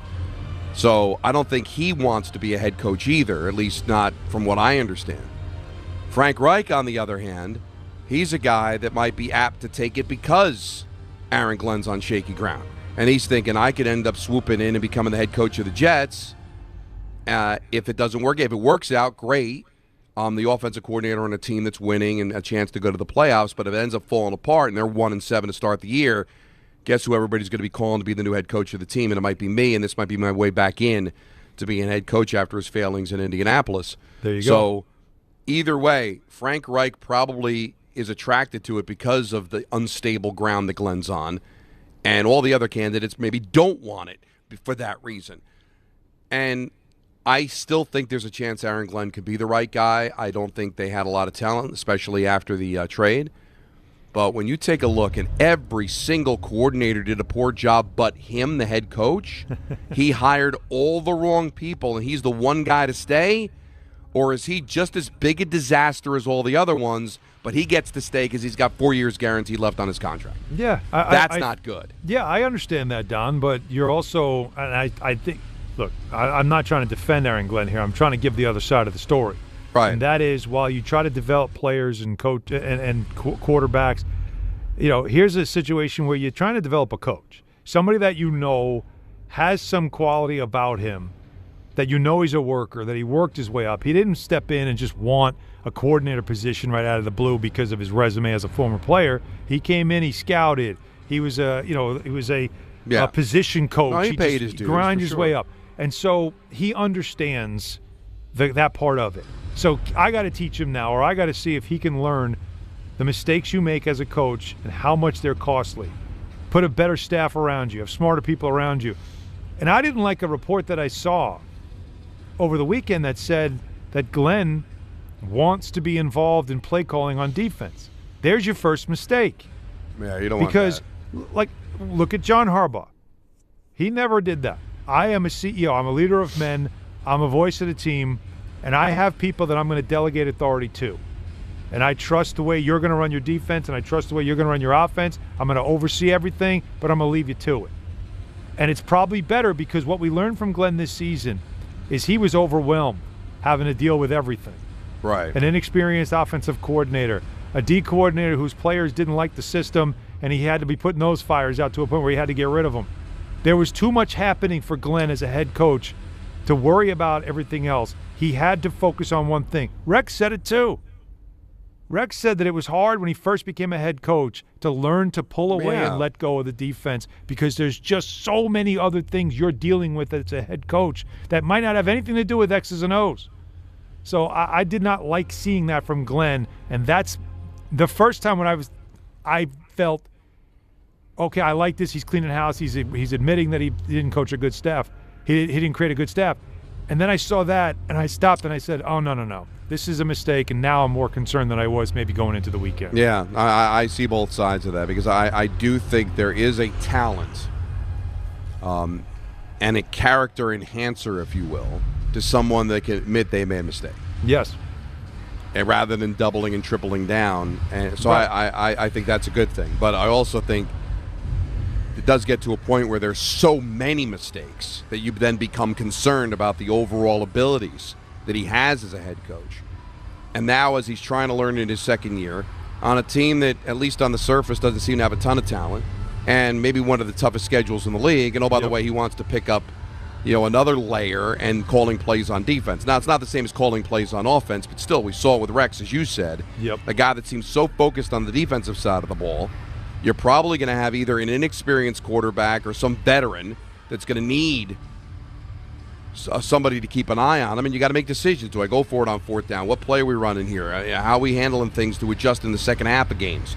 All the things, and dealing with the media and all the things that come with that job. And I think he learned that it's a lot bigger than he thought it was. Oh, yeah. And I'm willing to give him the chance in year 2. I'm going to err on the side of a positive that he found out his mistakes. He rooted them out. But still, I can understand a Jet fan not having a ton of confidence right now in the head coach of their team. 1-800-919-3776. Brian in Rockville Center. You're on Don, Hahn, and Rosenberg. What's up? You're kidding. Brian. He's gone? Yeah, we lost Brian. We got Subi in Midtown. Hopefully Brian didn't pass. And if he did, please let us know where we can send flowers. Subi in Midtown, it's your chance. Hopefully you're still with us. Hey, Don. Yeah, I've been listening to you guys and obviously Jake since the morning. And how can you say as a Jets fan that we're not allowed to, hate watch this team next year and hope that they can draft Eli? I mean, why can't we hope that Aaron Glenn chooses to be on Hard Knocks and we should see a comedy show every week filming him? Because his ways of doing things this last year and even going forward will always be comedy. And Don, why can't we hate watch him? Why can't we root for them to lose and not be mediocre? Have Frank Reich come in and play Mac Jones for 6 wins. Is that what we want as a football team? Well, I mean, do you want it to work or not? I mean, so you're giving up. Mike Vrabel's going to tear down Mac Jones. He's going to tear down Aaron Glenn next year. He's going to be even better next year. After 2 years, you think that the Jets, Don, could compete with Mike Vrabel's Super Bowl team? Give me a break. We're going to hate watch this team as a comedy, and it's going to be worth hate watching. So does anything change if they go 0-17? Yes, there's going to be a new administration, even if Sarkisian so much better than the one before that, and the one before that, and the one before that. Sarkisian and Arch Manning will at least be something that is new to the NFL. Let me ask you, Subi, let me ask you something seriously. Let me add this. Subi, you honestly, if you're a Jets fan for a long time and you understand the history of the team and all that stuff, you honestly think if they have another debacle of a season, that the Mannings would have any interest in sending the next Manning into the league to play for this franchise? There's 0% chance of that happening. 0. It's still better to hate watch and root. Well, I didn't say you can't hate. Well, you can hate watch. You can hate watch. You can. You have every right as a fan because this team has earned that. But to think that it's like, well, then they'll just fire everybody and they'll bring in the brilliance of a college coach and then a Manning. Bud, that's not happening. It only gets worse, not better. What does 6 wins get you next year? It gets you 2 more than you got this year. Subi, what does 0-17 get you? 0-17, we're not rooting for 0-17. We're rooting for something productive on the field. But we know that the productivity on the field will come, will not come. because offensive coordinators don't want to come here, defensive coordinators don't want to come here.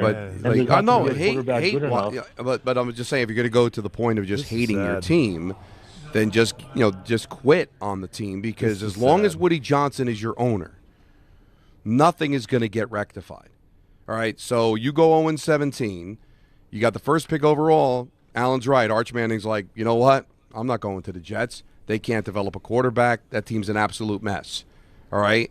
You wanted to get rid of the regime after Idzik. You got McCagnon. You wanted to get rid of the regime after McCagnon. You got Douglas. You wanted to get rid of that regime. You got this regime. Like, you keep going through them. You can't get it right. You keep getting quarterbacks. You can't get it right. So why not just root for the team to win? Because losing doesn't seem to help either. But it feels easier. It hurts less. No, you know what's easier? If I want to laugh at it. You know what's easier? Go watch hockey or basketball. Just or go pick another team. Whatever. Be a fraud. Yeah. Absolutely, be a fraud. Do yourself a favor. But to sit there and stab yourself, hoping the team loses, just to continue to screw it up, to me, you might as well just set your hair on fire. I mean, what are you doing? It's such a give up, place quit, to be. Tap out. There's no shame in tapping out. No, you have the every biggest right. wrestler in the world just ended his career tapping out. Mm-hmm.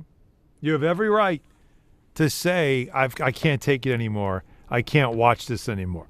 You have every right to do it, but it's very strange to want to sit there and entertain yourself with losing. Like, it's almost like you're a madman now. And you're in the straitjacket in the padded room, and you're just chuckling and giggling because it just keeps getting worse and worse. And again, that's probably how to describe a Jets fan at this point. It's painful, it's frustrating. But Alan, somewhere along the line, something's got to take.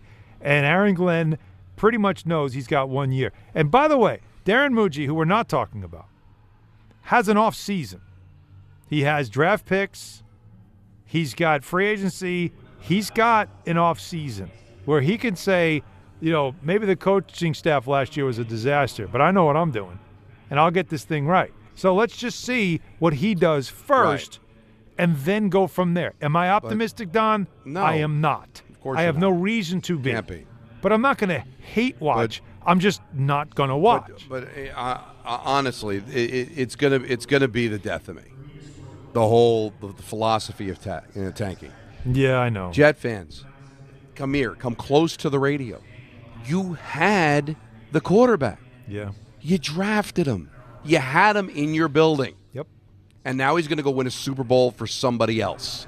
Yeah. So all the tanking, all the drafting doesn't work, because it doesn't work with this franchise, because they don't know what they're doing. You have to root for them to all of a sudden discover what they're doing. And that doesn't come with being gifted the first overall pick. That doesn't come from going 0-17. It comes from eventually Woody Johnson finding the nut, eventually stepping in it, and just getting it right on dumb luck, because nothing else has worked. All right? Tanking doesn't work. Winning doesn't work. Having the damn quarterback in your building doesn't work. You had him in your uniform, a Super Bowl quarterback in your building. You didn't know what to do with him. You pooped yourself.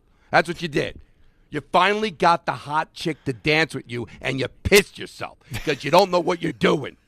You urinated all over yourself, and you finally got Jennifer Aniston to touch you, and you destroyed yourself because you don't know what you're doing. 0-17 does not fix ignorance. I don't know what made the air. I don't care. It's time for people to, even the YouTube people. I'm looking at you. I'm staring at you. Your team is dumb. It's functional dumb. So 0-17 is not going to matter. It's going to take someone. You had him in your building. To go to the, again, they had him in the building. They knew everything they could know about him. And because of the stupid fifth-year option, but I got the number 2 pick in the jock and reset and start over again. I don't have to pay for the quarterback. I can build around it. And that's the problem. Who was it? I'm telling you, somebody's going to eventually get Joe Douglas to spill the tea. Somebody. I need to know. Joe, I know deep down you weren't like, yeah, let's get rid of Sam and take this 5'10" dude. because of a throw he made on his pro day. Let's take him with the number 2 pick in the draft rather than say, we got our quarterback, we got the 2 pick, let's trade that, turn it into more, and keep developing this kid because there's something here. We know it. We got him. He fell to us in the 3rd pick of the draft.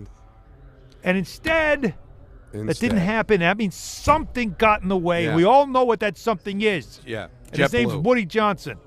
JetBlue. All the fans wanted the building to be called JetBlue. They get a sponsorship. Makes sense, right? Jets, Sure. Blue, Giants. Sure. It was JetBlue. It was that's the word, is his relationship with the family, and Woody got his. So that's what I'm talking about. True, so that's Don, what happens. That's if that is true, franchise malpractice. If that I've heard that rumor for years, and I've never understood. Could that really? Who is that dumb? Malpractice. That you're going to make a decision that's that critical. You're going to make that. Yeah, it's franchise malpractice. You know how many patients died on that table? He's like Quincy. He's a medical examiner. The bodies are already dead when they get them. Wow. So, yeah, hate watch. Because that's what you've been doing. Yeah. But let's tank because eventually they'll get it right. Believe me, 50 years. 50. And this Super Bowl more than any other. And I understand that regime is gone and it's a different regime and all that. But that's what's got to kill you, Alan. Root for Sam. Sam's a great kid. I think it'd be great if they won the Super Bowl. I really would. Yeah. But you can't get over the fact that you had him in your building. Yes. Yeah. And you know what? And so did Carolina, and so did San Francisco. No, that's why I said Minnesota. And so did the Yo-Yos in Minnesota. Right. Because as much as we praise them, they still went the cheap route. I'd rather have the kid, the J.J. McCarthy on a rookie contract, than the guy that won me 13 games during the regular season. How do you think they feel today? Yeah. Where did they go this year? So believe me, idiots love company. And I know that's not the phrase, but it works here. Believe me, there's a lot of dumb people in the NFL. They all wander. They're all wander into the same corner, like that vibrating football game where they all just kind of end up in the same sideline. Like all the dumb ones. The rest of the league scoring touchdowns. It's the 5 or 6 dumb owners. They all vibrate to the same corner, huddling like Blair Witch and all looking away from the action.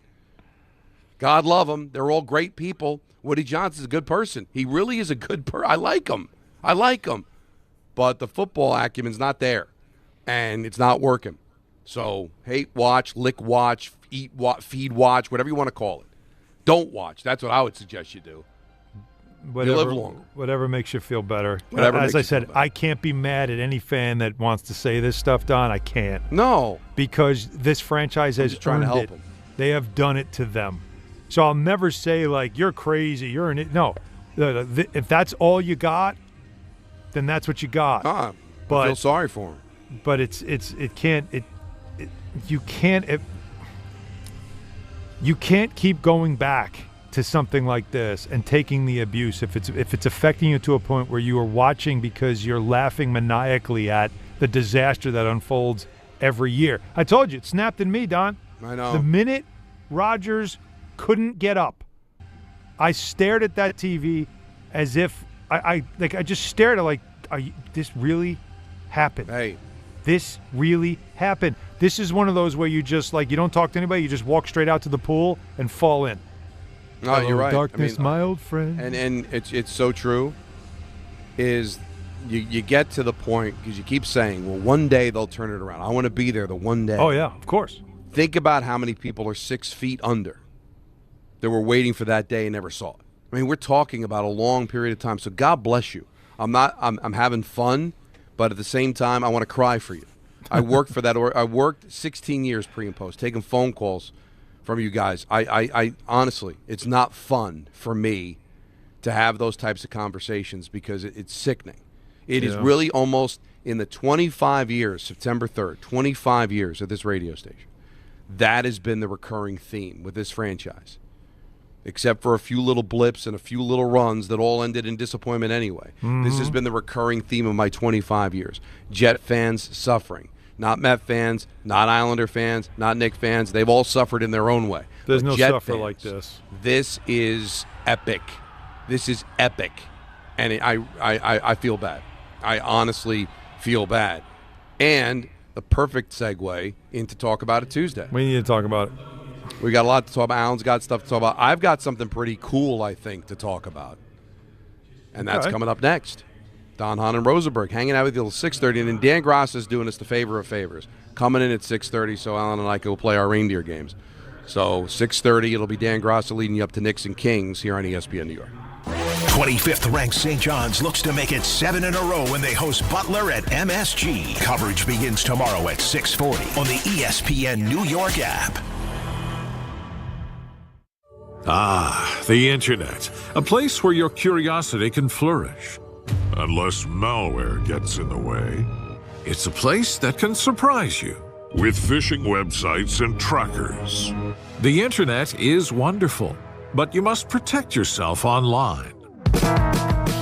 Protect yourself online with NordVPN. Tech Radar named it the #1 VPN in 2025.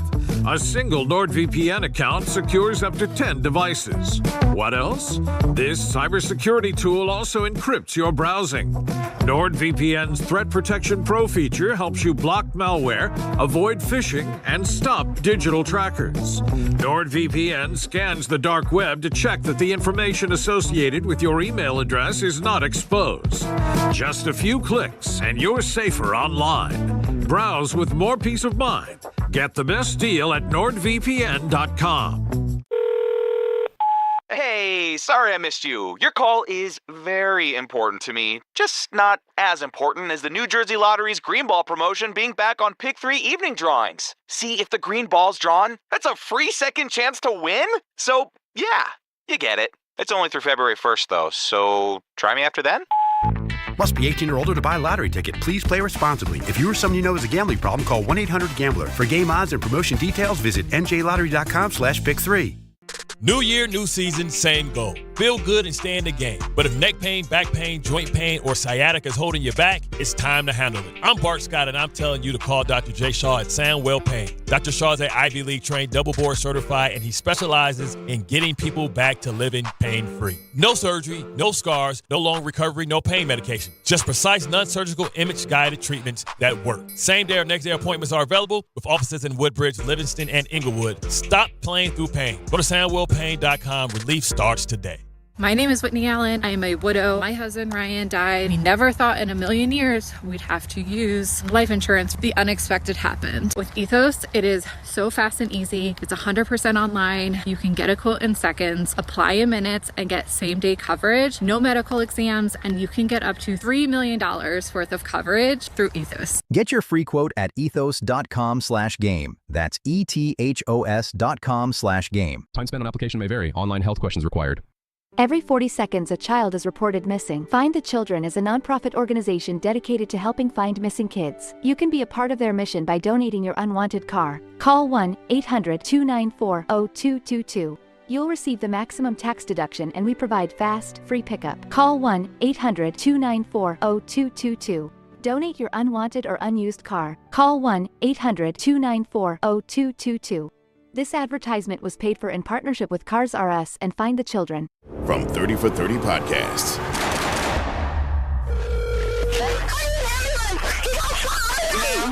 Did you say someone got shot? Brian Pata, senior defensive lineman from Miami, gunned down. The key to this case, it's Brian. An hour before he died, he was on the phone arguing with somebody. This might be a hit. You want the truth. They just want a conviction. Being placed under arrest. We had a killer amongst us. Murder at the U, coming soon.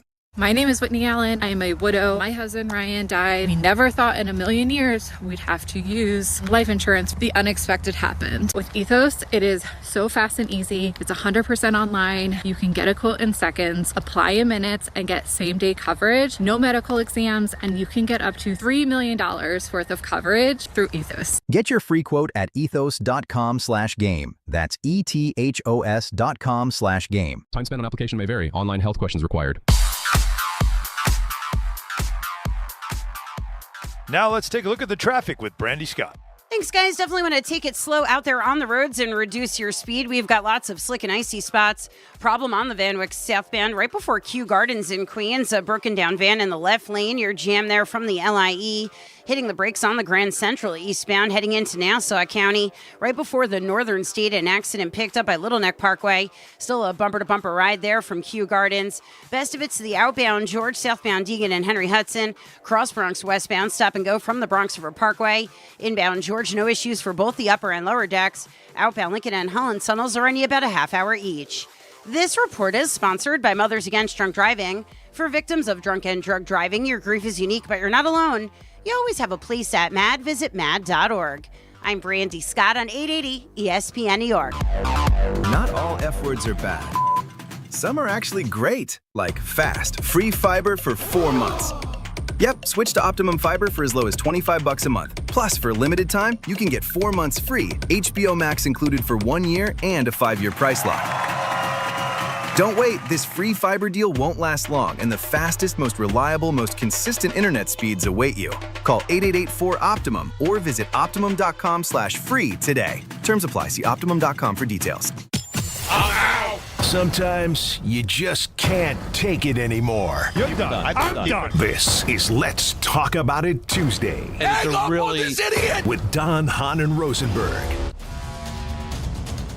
All right, Donnie, I know you have something that you're excited about. Yes, I remembered what it was that came across my way over the weekend that Cool. I felt like we need to have a conversation.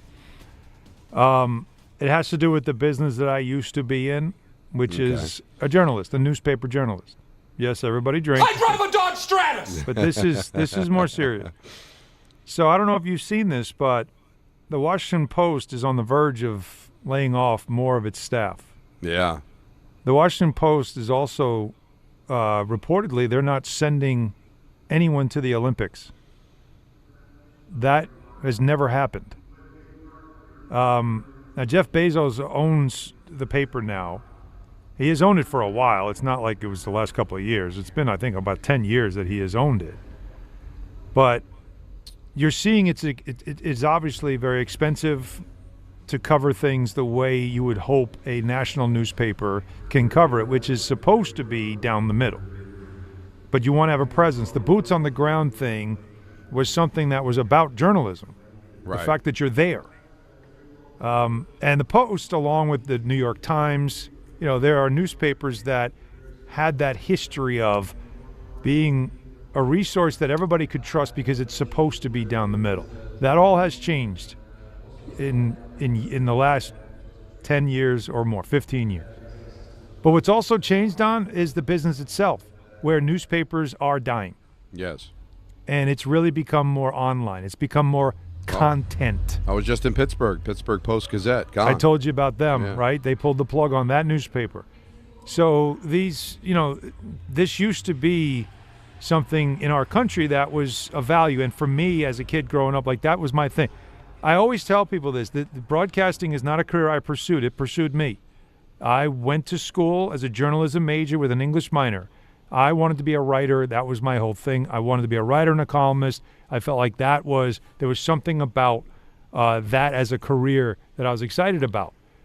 But when the opportunity came for me to leave, I knew I had to because I saw the direction that the newspapers were going in. It was what people were consuming now, were more about immediate news and rumors and blogs and stuff like that, which you're seeing. To me, it's an oversaturation now of coverage of things. And I got to be honest with you, I don't know what to trust anymore. I don't.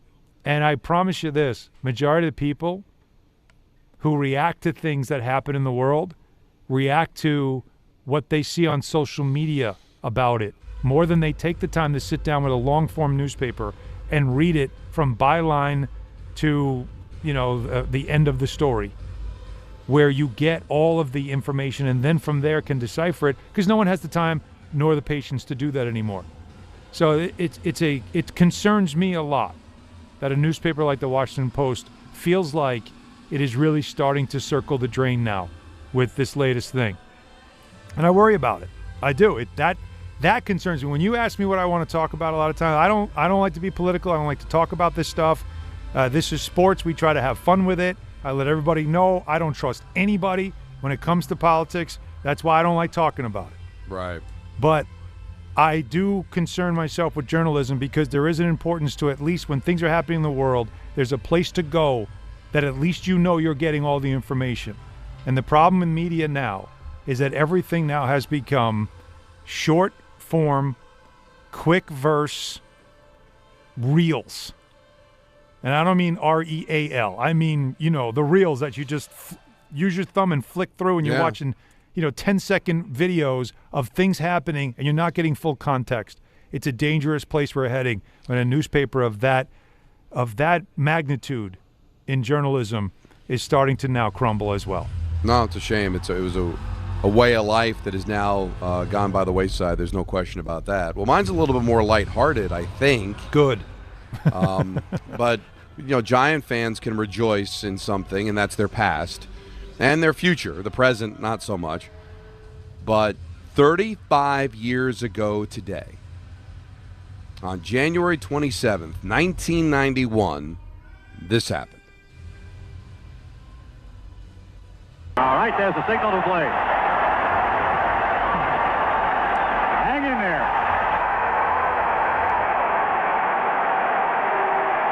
Steps back to the 40. A long approach on the ball this time. 4 steps. Snap, bunt, in the air. It's got the distance. It is no good. That's the Jim Gordon call of wide right. Scott Norwood misses a 47-yard field goal, and the Giants win their second Super Bowl, Super Bowl 25. I mean, it's crazy, right? This is going to be Super Bowl 60. Yeah. That was the silver anniversary, the 25th Super Bowl, 35 years ago today.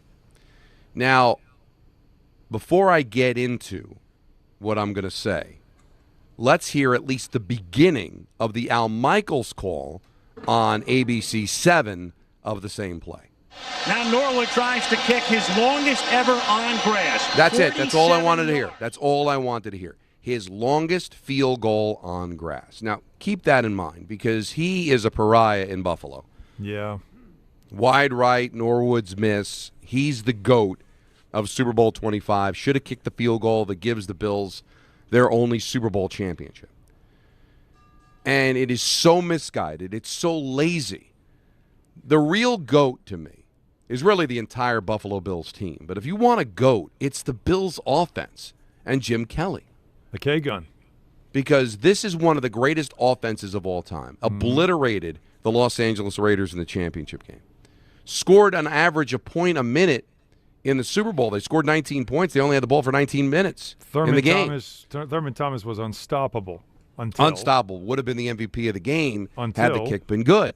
Mm-hmm. What people fail to realize, and now that we're 35 years removed from it, there are a lot of people that weren't even born, including our producer and board op, is the fact that Jim Kelly and the K-gun offense got the ball at their own 10-yard line with 2 minutes and 10 seconds to go, a 2-minute warning, and a timeout. We have seen Patrick Mahomes get in the field goal range in 13 seconds. And the closest they can get with 2 minutes and 10 seconds, the 2-minute warning and a timeout, is a 47-yard field goal, which was the longest attempt on grass in Scott Norwood's career. And another thing Frank Gifford said later on during the broadcast is only 35% of field goals that distance on grass were made. This was pre-kickers launching 60-yard field goals that hit the net. How in God's name can the K-gun offense, with that much time, only get a 47-yard field goal attempt, Allen? Bill Belichick? Bill Belichick deserves credit. His defensive scheme is in the Hall of Fame.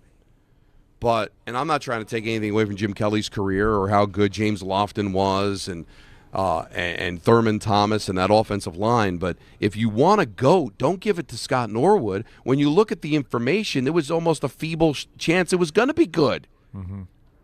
If we had talk radio to the extent that we have, if we had the analytics, they probably don't attempt the field goal.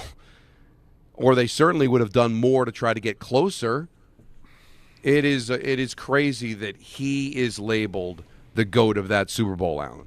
And I agree. 35 years later, he is still a pariah in Buffalo, and he should not be. Well, it's what everybody says when you reference that Super Bowl. That and Whitney Houston. Those are the two things that come out of that Super Bowl more than anything else, right? There wasn't anything, to be fair, what about the Giants in that game was memorable? Hostetler?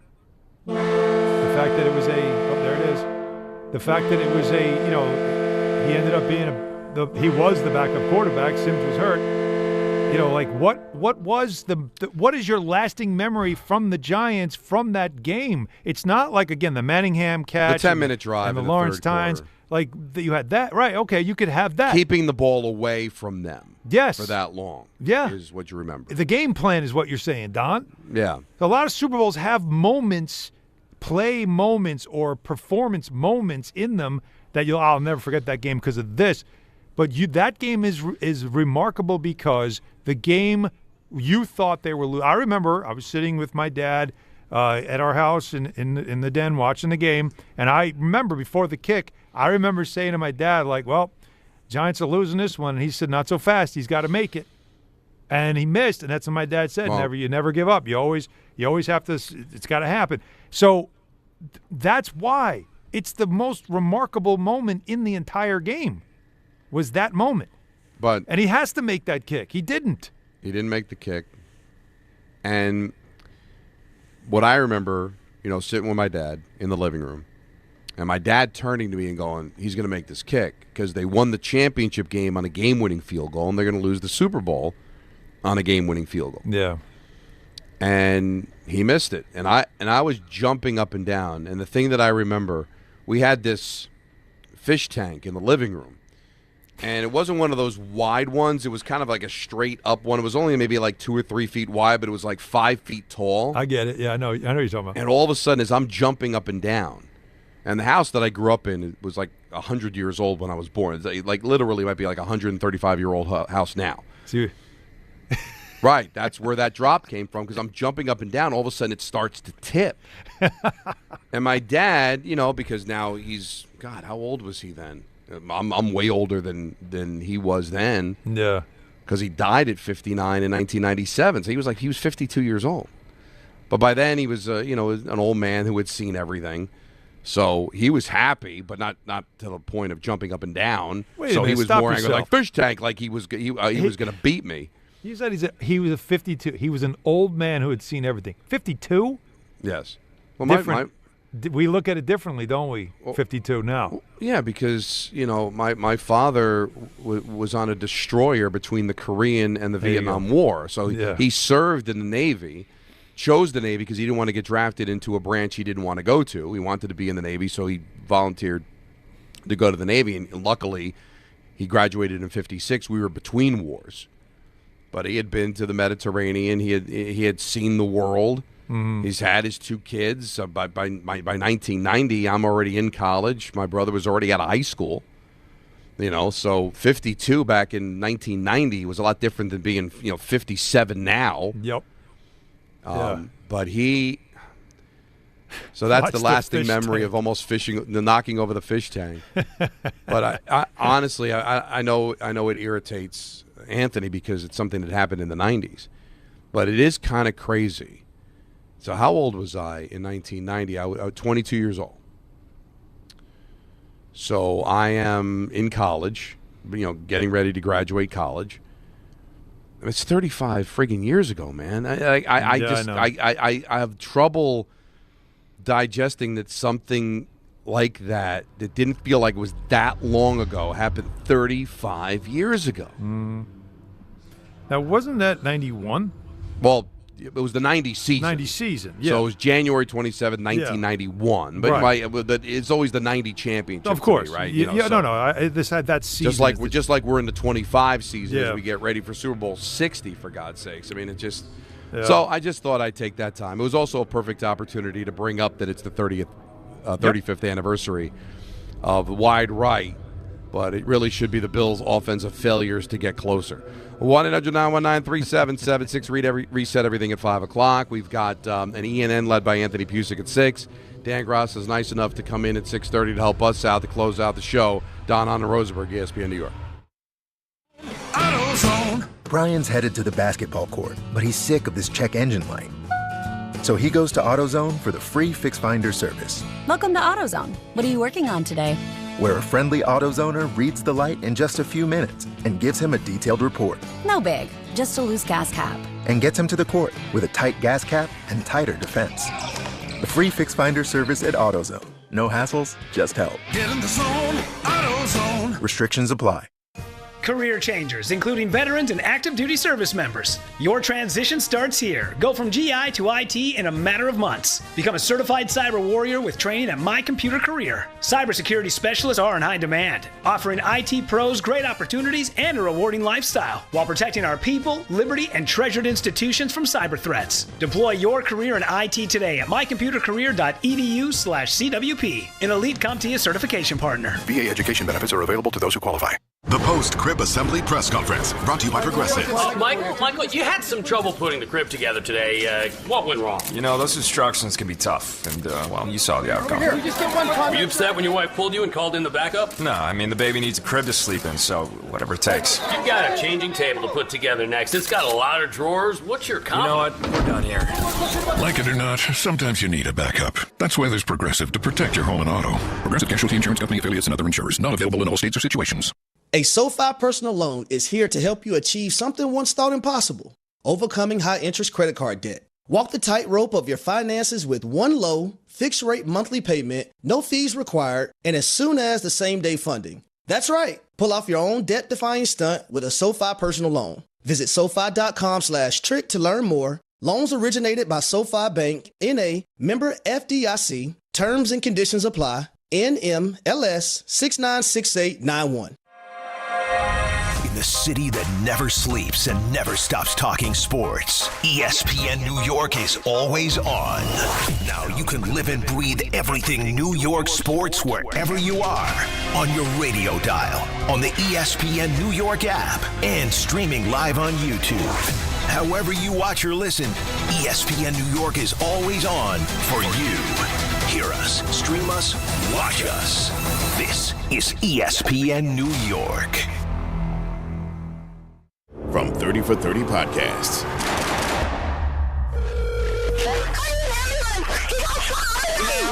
Did you say someone got shot? Brian Pata, senior defensive lineman from Miami, gunned down. The key to this case, it's Brian. An hour before he died, he was on the phone arguing with somebody. This might be a hit. You want the truth. They just want a conviction. Being placed under arrest. We had a killer amongst us. Murder at the U, coming soon. Individuals and businesses with tax problems, listen carefully. If you owe over $10,000 in back taxes or have unfiled tax returns, U.S. Tax Shield can help you take back control. The IRS can seize your bank accounts, garnish your paycheck, close your business, and file criminal charges. Our team of tax attorneys can stop collections and get you protected. U.S. Tax Shield offers a price protection guaranteed quote to get you protected today. U.S. Tax Shield is A+ rated with the BBB, so call 800-494-6139. U.S. Tax Shield, 800-494-6139. This is Rick Brunson, the assistant coach from the New York Knicks. I'll be driving to our games this season in style in my new Jeep Gladiator from Princeton Jeep. My friends at Princeton Jeep gave me all-star treatment, and you can expect the same thing. Just mention I sent you, and they'll treat you like family. Princeton Jeep has tons of inventory and great deals on new vehicles. Visit Princeton Jeep at 1045 State Road in Princeton, New Jersey, or online at PrincetonJeeps.com and tell them Rick Brunson sent you. A little run to the hills. Don Hahn and Rosenberg till 6:30, and then it's Dan Grassa. Got ENN coming up at 6. Always excited when Anthony Pusick does it. Peter's on his way to Saudi Arabia. So I don't know where we'll hear from him again. I think the plan is he will be on our air, but I don't know how long. So Thursday. So tomorrow's out. Tomorrow's out. He's a very busy man tomorrow, from my understanding. All right. Well, he's probably still flying. Like, it takes 7 days to get there by air, I think. I believe it's a 12-hour flight. I was tracking it earlier. I'll see where he's at. 12 hours. Yeah. Now, I was on some decent flights on this Devil trip. But 12, man, that's a long time to man. be. Like 5 hours, yeah, you watch a couple of movies. Yeah. But like 12 hours, man, you got to get some sleep, no? How do you feel about it, honestly? Like, to me, a cross-country flight, that's about as much as I can take. Like, going to Europe, that was a lot. Like, that flight is a long flight, too, just Europe. But anything – and people have told me about flying to Australia and flying good on you. I don't sleep well as it is, so sleeping on a plane, even harder. I remember somebody, I don't want to give them away, I don't want to blow up their spot. Okay. They had to go to, I think it was the Nagano Olympics, or the Winter Olympics in 98. Sure. And it was like a 16-hour flight. And they said that, they got all they wanted to sleep, but they partied. So they got on the plane and they were drunk from drinking before getting on the plane. Sobered up. And they got drunk again. Like, that's how long the flight was. Yep. Like, you were able to, all right, drunk, all right, let's take a nap, sleep for 6-7 hours. Sleep it off, wake up, feel good, say, all right, let's start again, boys, because we still have another half of flight to go. Damn. So he's 2 hours and 40 minutes from landing. When he lands, it'll be 7:30 in the morning tomorrow. Right, so we should ask him who's winning the games tonight. Anthony's right? Anthony's tracking him. He's Biff from. Only thing I don't have is a map. Couldn't tell you what 2.5 hours is in terms of where he is in the world right now. No, he's 2.5 hours away from Saudi Arabia. He's clearly on the other side of it for sure. So the other side of the world. 1-800-919-3776. Eric is in Union City. You're on ESPN New York. What's up, Eric? Hey guys, great to talk to you. There was an incredible play in Super Bowl 25, a Giants play. Don, when I run this down, you're going to kick yourself for not remembering. What's that? It was 3rd and 13, and Hostetler hit Mark Ingram, who broke like 4 tackles to get 14 yards. Well, I'm going to tell you. Of course, I remember that play, and it is always it's always mentioned as one of the biggest plays of the game because he should have been stopped short. They get the first down. The problem I have with the play is Buffalo scored the next possession and retook the lead. So as big a deal as it was, it didn't stop the Bills from still taking the lead. So history seems to clearly was part of the victory because they needed the points that they got to be able to eventually win the game. Right. But the fact that the Bills scored on the next possession on a Thurman Thomas touchdown to take the lead still, to me, took a little bit away from it, if you know what I mean. I do. And when you put it that way, you're right, but it was an absolutely spectacular play. But to Alan's, the throwback at Alan, and thank you for the phone call, like that is a play that resonates. I don't know if you remember it, Alan. Like he stopped dead, and he's hopping on one foot, and he dives, gets the first down, right? Kept it alive. Giants end up kicking a field goal to add to the, but they didn't hold on to the lead. So it's a big play, but it could have been even bigger had that been the winning drive. So yeah, it's kind of but it is to me, it was the greatest Super Bowl I ever saw until the Giants beat the Patriots the first time with the helmet catch. Oh, yeah, of course. But that didn't have any penalties. Like, it was such a well-played game. And if you remember at the time, we didn't get well-played Super Bowls. The year before, we got one of the worst blowouts ever when the 49ers just absolutely dismantled the Broncos. Yeah, we were talking about this yesterday, how in our day there were some bad Super Bowls and that the championship games were always better. Right. We were discussing, and it's true, so at least that was a good game. I thought when he said Mark, I thought he was going to say Bavaro.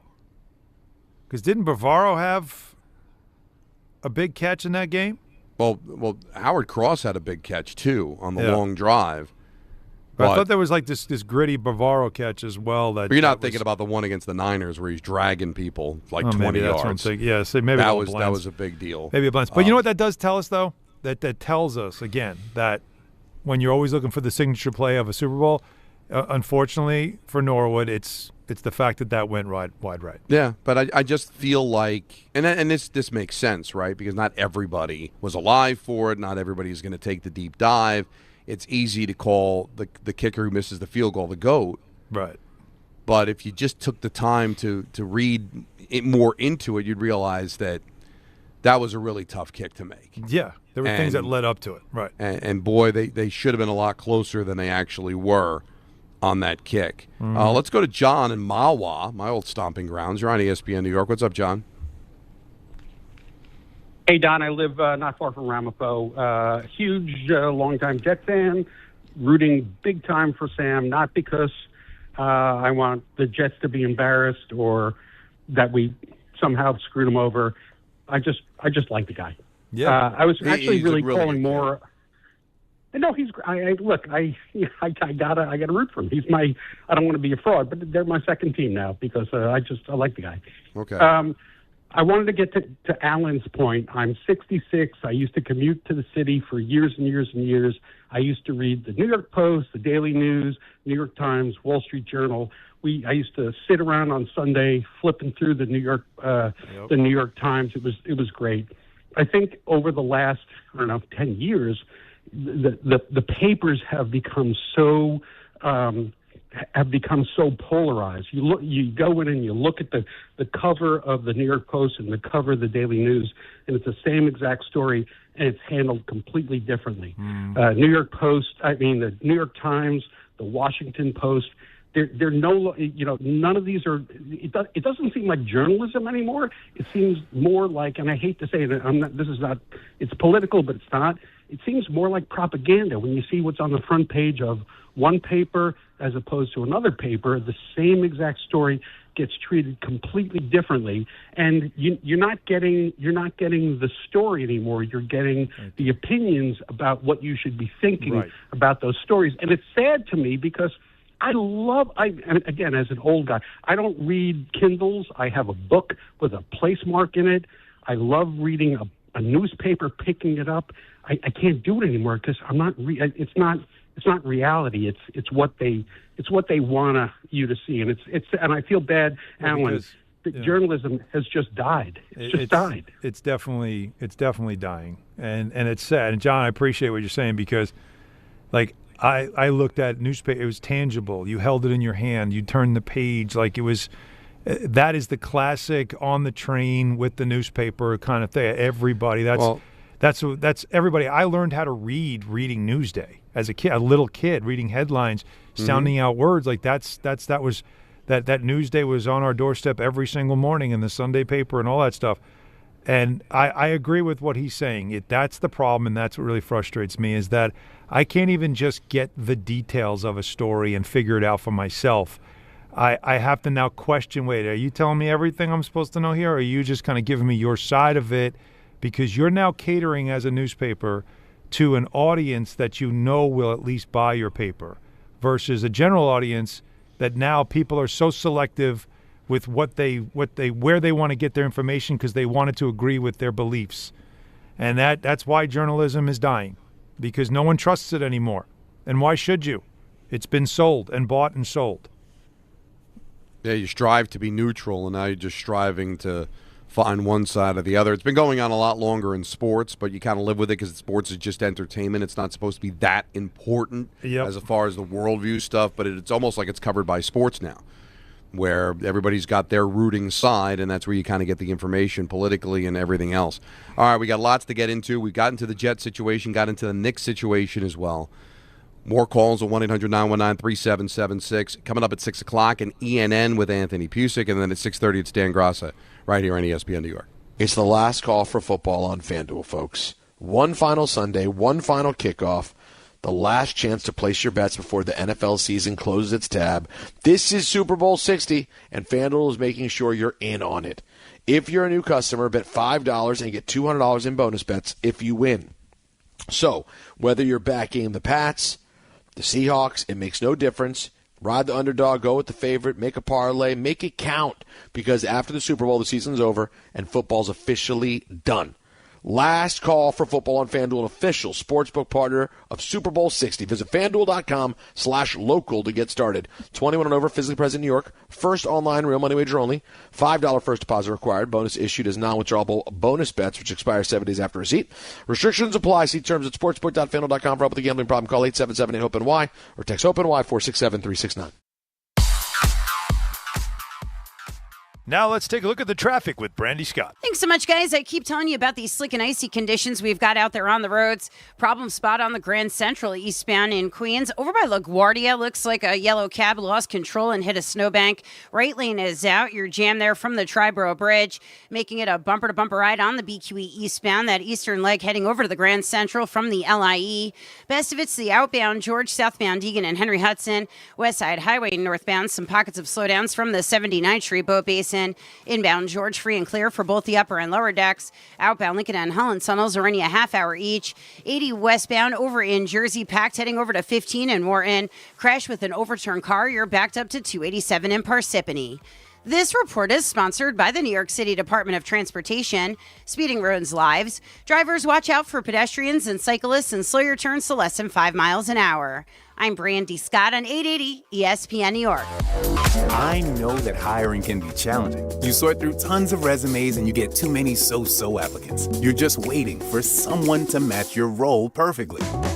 Well, now, there's a place where you can meet them fast. ZipRecruiter. Need to hire right away. Start your search for strong candidates. The right fit awaits. Build your team, build it sooner. Meet your match on ZipRecruiter. Just head to ZipRecruiter.com/ESPN right now to try it for free, and you're on your way to meeting your match. 4 out of 5 employers who post on ZipRecruiter get a quality candidate within the first day. So try it now. Go to ZipRecruiter.com/ESPN. Once again, that's ZipRecruiter.com/ESPN. Meet your match on ZipRecruiter. Try it free. Whether you're building a single roof or a successful roofing business, roofing contractors like you need the right tools for the job, and software is no exception. Service Titan is on a mission to be the most powerful software platform for the trades, with purpose-built technology proven to maximize revenue, streamline operations, and deliver 5-star customer experiences. We are taking roofing companies like yours to the next level and beyond. Service Titan. We are built for this. See what we can do for roofers at servicetitan.com. Welcome back to Yeah, That's a Pepper Thing. First up, we've got Harrison wrapping his Dr. Pepper in a tiny quilt so it feels at home. Oh, how tender. That's a Pepper Thing! And over to Becca, who's whispering affirmations to her can. You're sweet. You're unique. You're the best thing I ever poured over ice. She swears it makes it taste better. It's not a science thing, but it's a Pepper Thing! Why do they all do it? All for that sweet, delicious, truly one-of-a-kind taste of Dr. Pepper. It's a Pepper Thing! Hey, this is Jalen Brunson. Jalen Brunson for 3. And this is your home for New York Knicks basketball. This is 880 ESPN. WHSQ and WCBS-FM HD2, New York.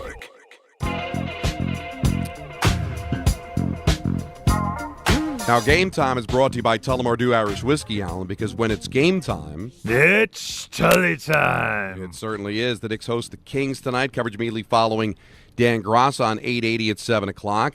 Devils are here at the Rock to take on the Winnipeg Jets. That'll be a 7 o'clock face-off, and the Nets will take on the Suns in Phoenix at 9. Tullamore Dew, the original triple distilled, triple blended, and triple cast matured Irish whiskey. Be sure to grab a Tullamore Dew or try the new Tullamore Dew Honey during tonight's action. Glasses up to enjoying Tullamore Dew responsibly. As I mentioned, it's John McClain night, so he's going to be inducted into the Ring of Honor. So there's different stages. The Devils do have retired numbers. Right. So Niedermeyer, Stevens, Brodeur, Danico, Eliash, their numbers are retired. But we do have members of the Ring of Honor. Sarge, Sergei Brelin is in the Ring of Honor, along with Jacques Lemaire and Dr. John McMullen, the reason that we're all here, as he was the owner of the Rockies and purchased them to bring them to New Jersey, also owner at the time of the Houston Astros. So Johnny Mack is going to be inducted coming up tonight, so should be a lot of fun. Long time coming. Now, you said something at the start of the show. I did. That I'm interested in why you said. Now, did you say it's the most important goal? I think it's the biggest goal in franchise. Biggest goal in all right. That's a strong statement. But I can understand why. Because it's kind of the one that put them on the map. They were a Mickey Mouse franchise, 6 years prior? Yeah, because they came in the league in 82-83 or came from Colorado in 82-83. Right. That's the first year in New Jersey. And they were a joke. Yes. They were. They were the punchline of a bad joke and didn't come close to making the playoffs. Wayne Gretzky called them a Mickey Mouse organization when the Devils lost to the Oilers in 83, 12-4. Mm-hmm. And they were an embarrassment, and they were irrelevant. In the New York landscape at the time, I don't think people even knew they existed. I'm being serious. Like, you're in New Jersey, and they're not good, and you've already, 3 teams in the New York market for hockey. Hockey's like the sport. Right. You got 2 baseball teams, 2 football teams, 2 basketball teams. You got 3 hockey teams. I will argue, hockey back then was covered a lot differently Understood. in New York than it is now. That's Understood. a fact. It the got Islanders covered. were in the midst of their cup run. I get it. It was covered, but you had serious coverage of it. But you're right. I remember as a kid the thing about the Rockies moving. The only thing that I knew about the Devils was I liked the logo. I couldn't have named it. And again, Chico. I only knew Chico. I didn't know anybody else on the team. Because he was a former Islander. Because he was a former Islander. Yeah. Other than that, no clue. And yeah, right. So they were like any sports franchise when you're awful for the first 5 years of your existence, and you've got the New York Rangers, the more popular team, the Islanders in the midst of 5 straight Stanley Cup final appearances and 4 straight cups, and you got the Knicks, and the Nets weren't bad then either, and the Jets and the Giants and the Yankees and the Mets. You get lost in the landscape. A lot going on. Yeah. And then they had to go. For people that don't know the story, 1988, Devils are finally in the run. Lou Lamoriello takes over the team. They get Sean Burke coming out of the Olympics, and they get hot at the stretch, and they're alive. They go into the final day of the regular season.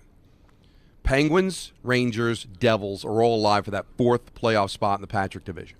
And they're all playing the same day, a Sunday. Penguins beat the Whalers. Pardon. They're alive. Rangers beat the Nordiques, eliminate the Penguins. So the Devils had to win the game in order to make the playoffs and eliminate the Rangers. Couldn't tie the game. Right. They had to win the game. This is prior to the shootout. So John McClain scores a goal midway through the third period, ties the game up. They go to overtime, and the Devils have to score. And at 2:21 of overtime, John McClain beats Darren Pang, and they're in the playoffs for the first time in franchise history. Gary Thorne with the big call and all that. Devils go on a run, beat the Islanders in 6, beat the Capitals in 7, take the Bruins to Game 7 of the Stanley Cup Final. They go from irrelevant to now playing in the Final Four. Yeah. And people started to pay attention. WFAN at the time, they're doing spots. Rock radio stations are playing jingles for the run. All of a sudden, they found their footing in New York sports, at least for a month. And I think there's a lot of people, including myself, that became more of a fan. It became real. And then they missed the playoffs the next year, and the next 4 years after they get eliminated in the first round. So the fallacy of the predetermined outcome, Alan, if they don't make the playoffs, if McClain doesn't score, they tie that game in Chicago, and the Rangers make the playoffs. It would be not till 94 that the team would make a run. You can't build a fan base. You can't get people's attention until you have your moment. Now, Patrick Elias scores a goal in Game 7 in 2000. Arnott wins a cup in Game 6 against Dallas. Jeff Friesen scores a goal in Game 7 against Ottawa in 2003. There are goals that are significant in the playoffs, but that run doesn't happen. They were born that year, in essence, and it all happened because of John McClain's goal, and that's why I think it's the biggest goal in franchise history. Yeah, no, legitimized. I totally understand it because it's of the new franchises. Because look, Giants, Yankees, Knicks, been around for 100 years, right? So they were established when the leagues were established. So it's harder to say what was the moment that they got their footing, where they arrived. And, in comparison, when you want to look at it from an Islander perspective, it's not, Nystrom's goal in 1980. It's J.P. Parise's goal in 1975 to knock out the Rangers. That put the Islanders on the map. That was it. That they were now all of a sudden a functioning real franchise with a fan base that could start to kind of follow them. And they stole some fans away from the Rangers that year. And, the Rangers got their revenge in 79. But it just, that started it. And every franchise, the Mets had to have had a moment before they even got to the World Series, right? There had to have been a moment along the way where it all of a sudden became, wait a second, they're no longer their moment, a joke. I guess their moment would have been, let's say, they lost to the Orioles. So it would have been something that happened in the series against the Braves, or just making it that would have been significant. The Devils came up short, and they ended up winning 3 Stanley Cups. So you say, well, how could it be the biggest moment? There were 3 Stanley Cups. But would you listen to an Islander fan, an old-time Islander fan, who would have the J.P. Parisi goal bigger than Nystrom's because it beat the Rangers, it put the Islanders on the map in just their third year? They won 12 games in their first year of the Islanders. They were pretty awful. And then you fast forward 3 years later, they're beating the Rangers in the playoffs in an overtime goal. But same as 88, they not only beat the Rangers, they come back down 3-0 to beat the Penguins, and then they're down 3-0 to the Flyers and come back to force a Game 7 and almost knock them off to get to the Cup. So they had a similar type of arrival where once they got that first one, they got on a roll, and that is what established a fan base. It's just that's how it goes. I don't know what it was for the Mets, but they're the new franchise, as well. Like, I think the new franchise all had to have moments like that. And what you're describing with John McClain for the Devils that year is literally that moment where it finally took. Right? It's such a cool. It's cool that he's being inducted, and it was a long time coming. So good for him. So I'm looking forward to that. I'll be on the pregame telling some of those stories where I was when that goal was scored, which is kind of funny, but I want to save some for television. Oh, come on. Listen, come on. I gave you plenty. I gave you the I gave you the money one that I think it's the biggest moment in franchise history. But stay tuned coming up on MSG. The Knicks and Giannis becoming real, just in the sense of the fans, because Giannis he's crabbing, he's trying to get out, but he's hurt. Do you make the deal now? Do you wait till the offseason? We've been telling you since the beginning of all this, and we've been on top of this thanks to Alan Hahn from its infancy, that it's probably a deal that you're going to have to wait till the end of the year. But Giannis just can't stop himself. And I would never call Giannis a bad guy, but he's definitely being that guy. And I know we do that on Thursdays because he doesn't want it pinned on him that he's demanding a trade. But, right. Alan, the way he's acting towards the fans, he's doing everything but. So we're at semantics at this point where nobody can pin him on actually saying it, but everybody in the world knows he wants out of Milwaukee. I think it's been something that has been whispered over the last 2 years that some people in Milwaukee didn't want to hear, didn't want to believe, because it was whispered, and then when he would be asked about it, he would always talk about, oh, no, I love it here, I love it here. Then he signed an extension, a short one, which should have been the message right away. Like, that's your message. He didn't sign a long-term deal. They tried to make – they were very aggressive in trying to make trades to upgrade the roster. The Lillard trade, which looked like a pretty good get, did not work out at all. And, Kyle Kuzma, that one still, I scratched my head, like, what was that supposed to accomplish? And they fired a bunch of coaches. It's just, it has been a mess there to a point now where he knows I'm not getting any younger. This is the time. And he's always had an affinity for playing in New York. It's just something, like most of the Europeans love New York. It's not like the American players who try to avoid New York because of the pressure. The Europeans love it. They want that kind of attention. They want to play in a big market because it feels more like home to them. And that just felt like at some point it's going to happen. And it looked like it might happen in August. But it didn't because from the reports, the Knicks sat down and had a conversation with the Bucks. Neither side felt like either one was really taking it that serious. But it was sort of a, hey, look, he wants to go there. What are you willing to offer? And it's like, well, I mean, I don't really want to blow up my whole team. Right. So here's what we've got. And there was no match. So let's table this thing and keep it moving. And from that point forward, I think that's when Giannis started getting frustrated. Because I think now when you look at it in hindsight, it really seems like he thought it was going to happen. And when it didn't, boy, he came at the training camp. He didn't want to talk about it. He said things like, I'm here now, and that I'm here for the franchise right now, and wanted to win. The first game he played against the Knicks, he played like he had something to prove. Like there was some vengeance in his effort in that game. I was watching like, man, this is a little extra. How hard he's playing, how much he's talking. It It was very strange. But that was happening. And then his agent, again, it's all source-based, was sitting down with the Bucks to talk about the future. The team's not really going anywhere. Then comes the first injury. Then he comes back, and now he's mad at the fans, and he's mad at his team, and he's talking about players not playing hard enough. Then comes the second injury. And now, of course, the trade deadline's coming. So we all see where this is headed, right? Like Stevie Wonder can see this coming, as Bart would always say. So by next week at this time, 10 days from now, is the trade deadline. It feels like a trade is imminent, but the problem is it's very difficult to trade for a player with that much money on his contract when the team that's trading him is probably not looking to take on a massive contract. So that's what now makes this curious. Can a deal really go down? And the big question in New York is, should the Knicks make sure that they're in the conversation just in case they can pull it off? Because of that 11-game stretch where they lost 9 games, that changed the thinking, at least from the fan base, from a team that won the NBA Cup in December and everybody said, don't touch this team. Remember, we were taking calls and fans were saying, I don't want Giannis. I don't want to break up this team.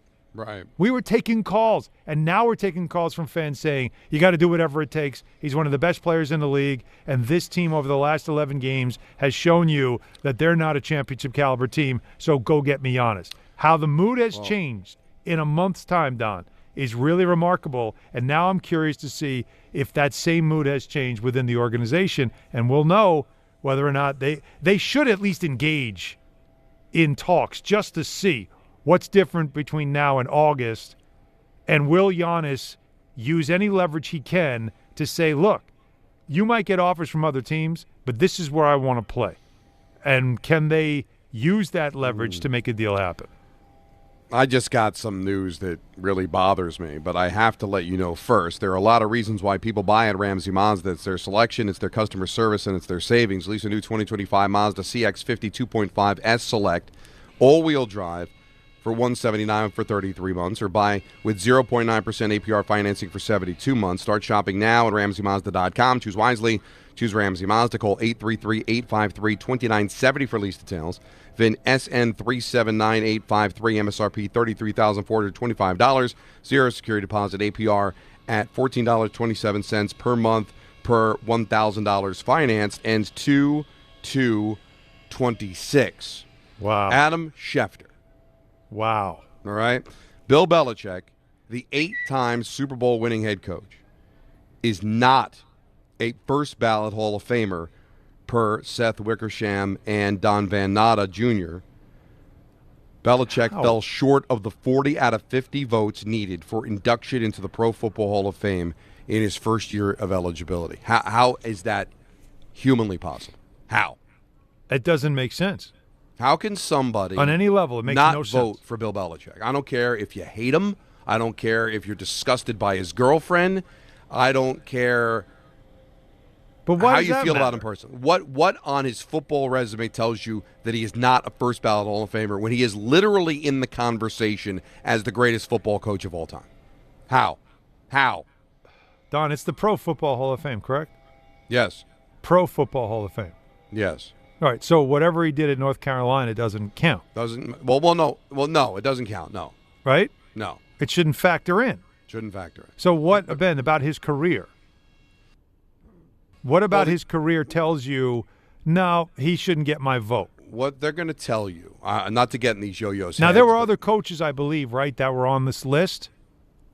I believe when we looked at the class, there were a couple of coaches. I thought we discussed this recently. Yes, that were maybe in their last year of eligibility or had been on the ballot before, that maybe they feel like they want to get them in. But that's all I could think of. All right, but if you want to go the yo-yo route of, well, he never won a thing without Tom Brady, so I'm not going to put him in the Hall of Fame. Okay, well, let me ask you, how many Super Bowls did Noel win without Terry Bradshaw? All right. How many Super Bowls did Bill Walsh win without Joe Montana? Because when Steve Young won his Super Bowl, Walsh was already gone. I believe he's in the Hall of Fame. It seems pretty short-sighted if you're just going to say, well, he never won nothing without Tom Brady. And the reason Tom Brady was still a Patriot was because of Bill Belichick. He decided to keep 4 quarterbacks because he saw something, didn't want to cut them. And also, we just talked about as a defensive coordinator, one of the greatest defensive coordinators of all time. I mean, you can make a case he belongs in the Hall of Fame, just that alone, what he was able to do as a D coordinator, not just with the Giants in their 2 Super Bowls, but what he was able to do in New England when they went to the Super Bowl under Bill Parcells, and what he was able to do with the Jets in '98 when they went to the conference final. So you could say that he's got all those championships because of Tom Brady. Well, how do you explain his defensive acumen and what he was able to accomplish before he became a head coach? And also won a playoff game in Cleveland. Not too many coaches have done that in the last 50 years, have they? No. So maybe it's the semantics you said. I want to let somebody else in. Done that. What are we doing? I am trying to find the finalist because I know that Belichick was one of the final. Oh, let's see. There were semifinalists in the coach category. Belichick was considered a finalist. So here, the 8 other semifinalists in the coach category were Tom Coughlin, Mike Holmgren, Chuck Knox, Buddy Parker, Dan Reeves, Marty Schottenheimer, George Seifert, and Mike Shanahan. Who on that list would you say Belichick has to wait because this guy's got to get it? 0. Now, again, I don't know, who's not going to be eligible anymore because they haven't gotten in. None of those guys. And listen, I love Tom Coughlin. I think Tom Coughlin's a Hall of Fame. Oh, you know what? No. So does this? So this is not. So there's a contributor finalist, a coach finalist. Right. Then there's the senior finalists that all, and if I remember Gary saying, right, like it's that group then you choose from. Right. Right? There's 5 individual finalists for induction.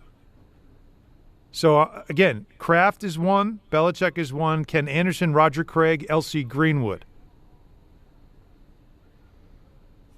Maximum of 3 can be elected. Of that list. And you have to receive 80% approval. And he got 40 of the 50. Which means either no one else got more, Kraft is the only one out of this group maybe that got it. Can we stop with the owners? Honestly, can we stop with the owners? I mean, if you want to have a separate category like you do with broadcasters, but honestly, you're a billionaire. I understand there are good owners and bad owners. We know that in New York, right? Like Woody Johnson's a bad owner. Robert Kraft is a great owner. But, like, when you start putting them in the Hall of Fame, they shouldn't be lumped in with the coaches and players. Like, stop it, all right? Just have a different category for them. Yeah, these are the billionaires that did a good job not screwing up their franchises, all right? Because, listen, that's what Robert Kraft does, okay? He's selected well in his hiring of coaches and executives in the franchise. I'm not going to take anything away from them, but honestly, when you start talking about football Hall of Fame, baseball, hockey, basketball, you start putting owners in. What are we doing? But then again, create a different wing for somebody that's considered a voter, somebody that has given the privilege to vote. And it's not just media. You made a choice to not give him a vote. Most Super Bowl wins as a head coach, most Super Bowl appearances as a head coach, most playoff wins as a head coach, most playoff appearances as a head coach, most divisional championships as a head coach, 3rd all-time in wins. That's the resume. You might not like him. I can't possibly like him.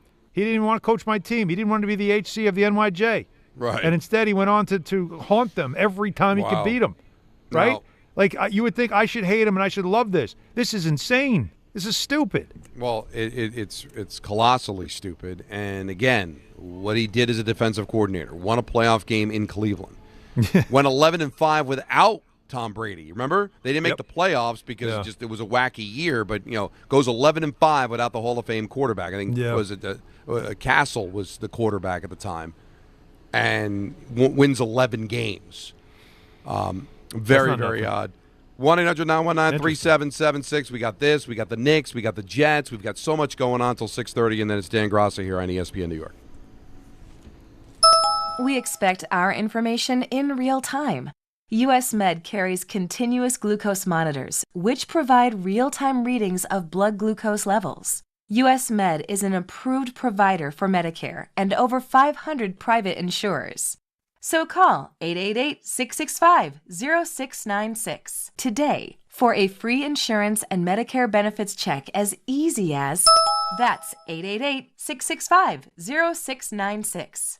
My name is Whitney Allen. I am a widow. My husband, Ryan, died. We never thought in a million years we'd have to use life insurance. The unexpected happened. With Ethos, it is so fast and easy. It's 100% online. You can get a quote in seconds, apply in minutes, and get same-day coverage, no medical exams, and you can get up to $3 million worth of coverage through Ethos. Get your free quote at ethos.com/game. That's ETHOS.com/game. Time spent on application may vary. Online health questions required. Listen, I know the mentality. You try to play through pain and walk it off. Push through one more day. But when it comes to neck pain, back pain, sciatica, or nerve pain, that's a losing game. That's when you call Dr. J. Shaw at Sandwell Pain. Dr. Shaw is one of New Jersey's top pain specialists, Ivy League trained, double board certified, and he focuses on non-surgical solutions that get real results. No cuts, no downtime, no dependence on pain meds. He builds you a custom game plan for you so that you can move better, feel better, and live pain-free. Same day or next day appointments are available. Visit SandwellPain.com. Stop managing pain, start beating it. Who's ready to hit the ice? Get ready for another exciting hockey season with BetMGM, an official sports betting partner of the NHL. From same-game parlays to live bets, you can call your shot during any play. Rooting for your favorite players? You'll find all sorts of markets for betting on any star's performance on any given night. Don't miss any of the action on the ice by getting all your picks in with BetMGM. Ready to shoot your shot? Download the app today and make your bets. BetMGM. Make it legendary. BetMGM and GameSense remind you to play responsibly. See BetMGM.com for terms. 21 years of age or older to wager and physically present in New York only. Subject to eligibility requirements. Rewards may vary and expire in 7 days. Gambling problem? Call 877-8-HOPE-NY or text HOPE-NY 467-369.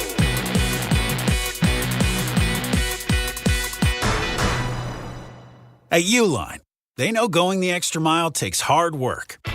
For companies pushing to go further, Uline will go the distance with you. 24/7, they answer the phone to get you the shipping and industrial supplies you need. Business can move fast. Unexpected large orders, adverse weather, new safety guidelines, and changing economic trends. Uline works hard keeping 41,000 items ready to ship, minimizing detours on your way to the extra mile. Visit uline.com. At City Harvest, we believe no New Yorker has to go hungry. With your help, we're on the road 365 days a year, rescuing over 77 million pounds of nutritious food and delivering it free to millions of New Yorkers, transforming surplus food into sustenance, sustainability, and smiles, rallying thousands of New Yorkers to power a network of nourishment across our city. One day, one meal, and one New Yorker at a time. That's how we feed good. Donate at cityharvest.org.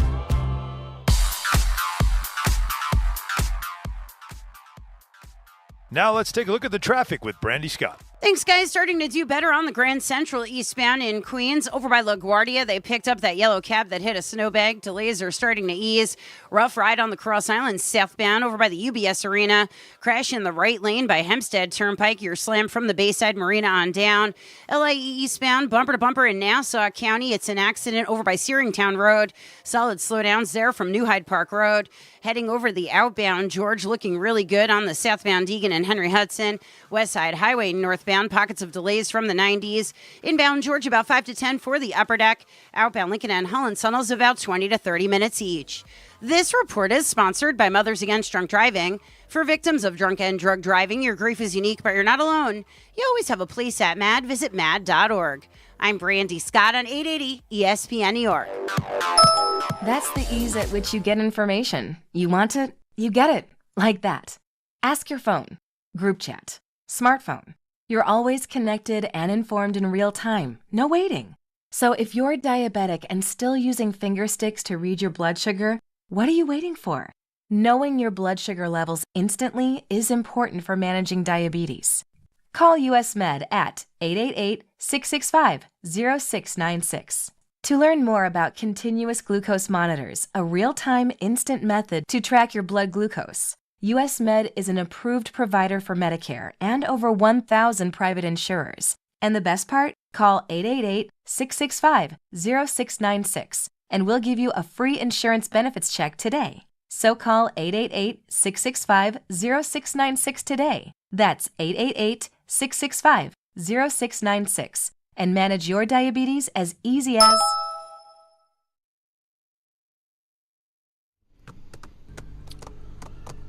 Now, the reaction to Belichick not getting into the Hall of Fame on the first ballot has got people stirred up about the cheating. You've got the Spygate and Deflategate under Bill's watch. So now, all of a sudden, pro football is getting religion? When Major League Baseball just inducted Carlos Beltran, who led one of the biggest cheating scandals we've seen since forever in Major League Baseball, probably going back to the Black Sox scandal, right, of actual cheating. Gaylord Perry in the Hall of Fame cheated, spitballs for his career. Yeah. And that's Major League Baseball. Won't let in the steroid guys, but they look the other way with Gaylord Perry and Carlos Beltran. The NFL, who never seemed to give a hoot about steroids. You know Tom Brady's going to waltz into the Hall of Fame, even though he was the guy that was deflating footballs or telling them or at to least do it. Allegedly, right. I mean, that wasn't a Belichick scandal as much as Spygate was. No, Spygate was. Spygate was Belichick. Deflategate to me was Brady. So are they going to keep Brady out of the Hall of Fame? So again, if this is what you're telling me, that this is, and you see in the Wickersham story that it's a Bill Polian or allegedly Bill Polian is like kind of like put out the suggestion of these things. Some guys weren't happy about it, and the whole thought was make him wait a year. That's his punishment for that stuff. And I'm thinking to myself, so that now this is a popularity contest. It's not really. Listen, it's not really a Hall of Fame of like you're worthy of it. It's you know what, we didn't rock with you. We didn't really like you. Isn't that how everything is dealt with as a popularity contest? Yeah. Because you look at the steroid era, right? Barry Bonds, Sammy Sosa, Mark McGwire, Roger Clemens. They can't get in. Yeah. Weren't very likable guys. Nope. Maybe Sammy Sosa was, but then he kind of went off the rails. But he was all over the map. Yeah, but those other guys were rough with the media. Oh, but, Andy Pettitte, he did it because he wanted to help his team because everybody loves Andy Pettitte. And, of course, David Ortiz. No, he's got to go in the Hall of Fame. Poppy. We love Poppy. We love Big Poppy. Look the other way. Big Poppy never did anything wrong. Everything's fine. So they've proven it's a popularity contest there. Yep. And clearly it's a popularity contest here. Yeah. We don't like Bill, so we'll keep him out a year. We'll punish him. We'll slap him on the wrist for Spygate. But let's see if they make Tom Brady wait. Let's see if that happens, right? And never mind the fact that Belichick did a hell of a lot before Spygate and also won Super Bowls after Spygate. Boy. But no, we because Bill, he bothers us. We all wish we had a hot girlfriend like him. Let's punish him. By the way, Tom Brady will waltz right in. Donnie, once she gets wind of this, do you think she goes off she just goes off the rails, scorched earth? That'll only make it worse, right? Hey. He's got to tell her, yo, chill. You got to chill, honey, chill. Listen, he's going to go to the Hall of Fame eventually, right? So I think the reason it bothers me is the hypocrisy. Yes. Of how, some guys, it's fine. They did it to help their team. It was a misunderstanding. That report's wrong. And it's somebody you don't like, and we're going to hold them out forever. Yeah. And that's why I think Alex Rodriguez can eventually get in because he was a pariah when he got busted, and he's done a really good job PR-wise since then. Mm-hmm. So maybe some people will be won over by that. But it just shows you how all this stuff, everything, every walk of life, the likable get the benefit of the doubt, the unlikable don't. And when I'm putting somebody in the Hall of Fame, I'm not putting them in the Hall of Fame as a person. I'm not putting them in the Hall of Fame for the kind of friend they were, the talker they were, or any of that. You put them in based on their resume. And how do you not build? How do you make Bill Belichick wait a year with that resume? Yeah. Did they make Shula wait? Well, he didn't cheat with the Mud Bowl. I mean, they had home field advantage. No, please. What? Please. What? Oh, no. They were the ones don't put that the tarp determined down. Don't put the tarp down. Let it rain. We need a muddy track. He was we can't allowed stop to make Freeman that decision. McNeil. Let's make this dude throw. Yeah. He was allowed to make that decision. How is that any different than deflating a football? Because there's a rule against it. Well, that's the problem. There wasn't a rule. But we all know that that was poor sportsmanship. And that again, I'll never forgive that. That's just as bad as deflating a football, Don. Just as bad. But it's all interfering with the let's just say- headset, all that let's just- stuff. It's all the same. Let's just say, for sake of argument, I'm never letting it go. The Don Shula broke a rule and cheated. They would have waltzed into the Hall of Fame. They love Don Shula. Of course, people don't like Bill Belichick, right. And I'm listen. I could probably assume why, because he didn't seem like he didn't give you a lot of. So the media didn't love him. He wasn't I'm a good sure, old boy. Yeah, he beat a lot of teams, humiliated a lot of teams, and I'm sure a lot of people are happy that he didn't succeed in North Carolina. Is going to sit and they're going to giggle in their little offices, right, with their oak desks. We got him. He's got to wait a year. Meanwhile, you wish you had him. You wish you won at the clip that he won. Yeah. And all it stems from is jealousy. Yeah, it is true. And by the way, if the story is accurate, which is it's hard to. But those two guys, I bet. Yeah, Wickersham and Van Natta, they know stuff, but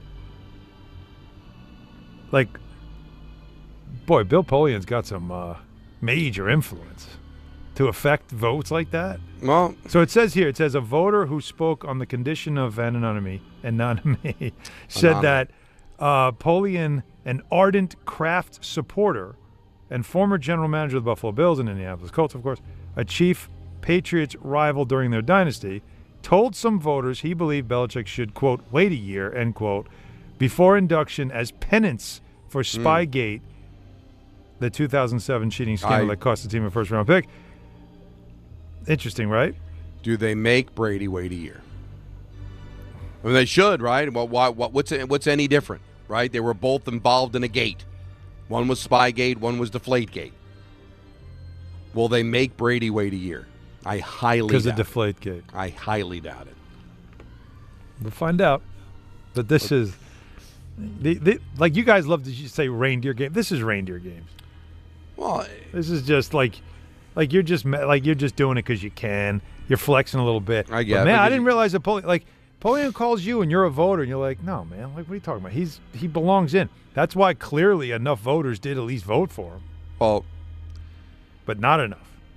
Because there's a lot of people that don't like him. So it probably didn't take much twisting of the arm. Say, hey, here's your chance to get back at him. You're going to make him wait a year.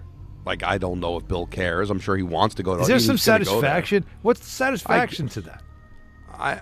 It's so strange. No, what is the satisfaction? I like to hate. Got him I'm out. a big hater from way back. My father taught me how to hate. Who cares?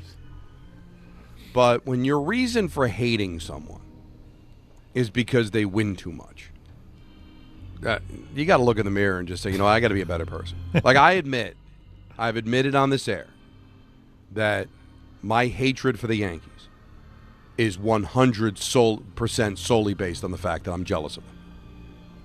And that's how the hate manifests itself. And that's I could come up with reasons on this. Actually, Derek Jeter very likable. Yeah, Aaron Judge very likable. When I hated the Cowboys back in the day, it came from couldn't beat that damn team. Yep. I don't hate them nearly as much now, and they've gone 30 years without a Super Bowl. They become a lot less hateable when all of a sudden they're beatable. So when you ask yourself, are you that jealous? Are you that petty that you couldn't figure out a way to beat the guy? So you found the one little tiny weakness, and you're going to keep him out. And there were a lot of people that, because the consensus is that Eric Mangini blew the whistle on him for Spygate. That many people felt that Mangini was out of line because there were a lot of coaches that were doing the exact same thing, and that he did it out of jealousy and the rivalry of the Jets and the Patriots, which I get. Try to get any advantage you can, but at the time, it was maybe Mangini shouldn't have done that. And now you fast forward, and it's going to keep him out of the Hall of Fame for a year, but probably won't keep Brady out.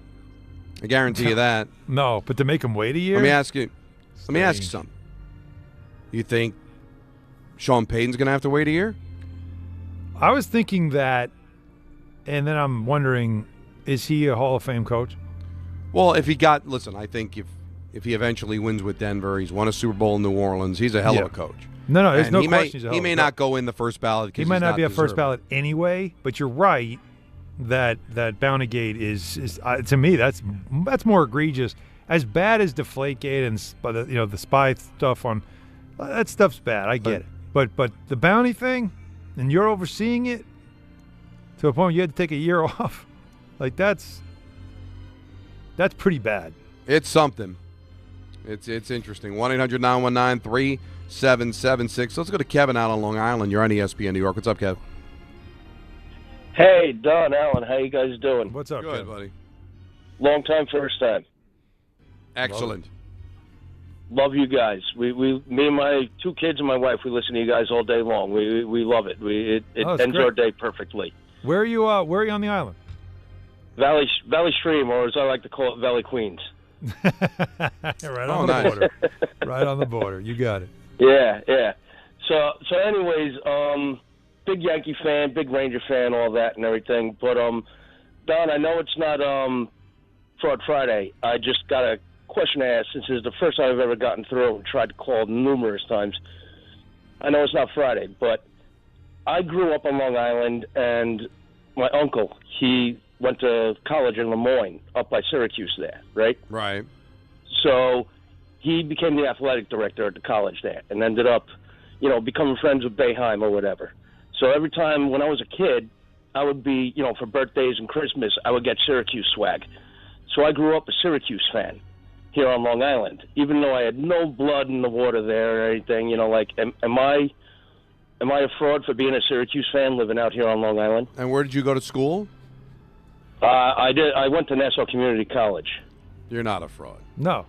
No, Yeah. I mean, you had a reason to root for them. You gave a nice detailed description of why. You didn't go to a school that had any kind of sports program. I don't sense any fraud. And it's not weird to me either. Like these people that become diehard college fans that never went there or didn't have any kind of ties to the school, that interests me in being a little weird. But his story doesn't sound weird to me at all.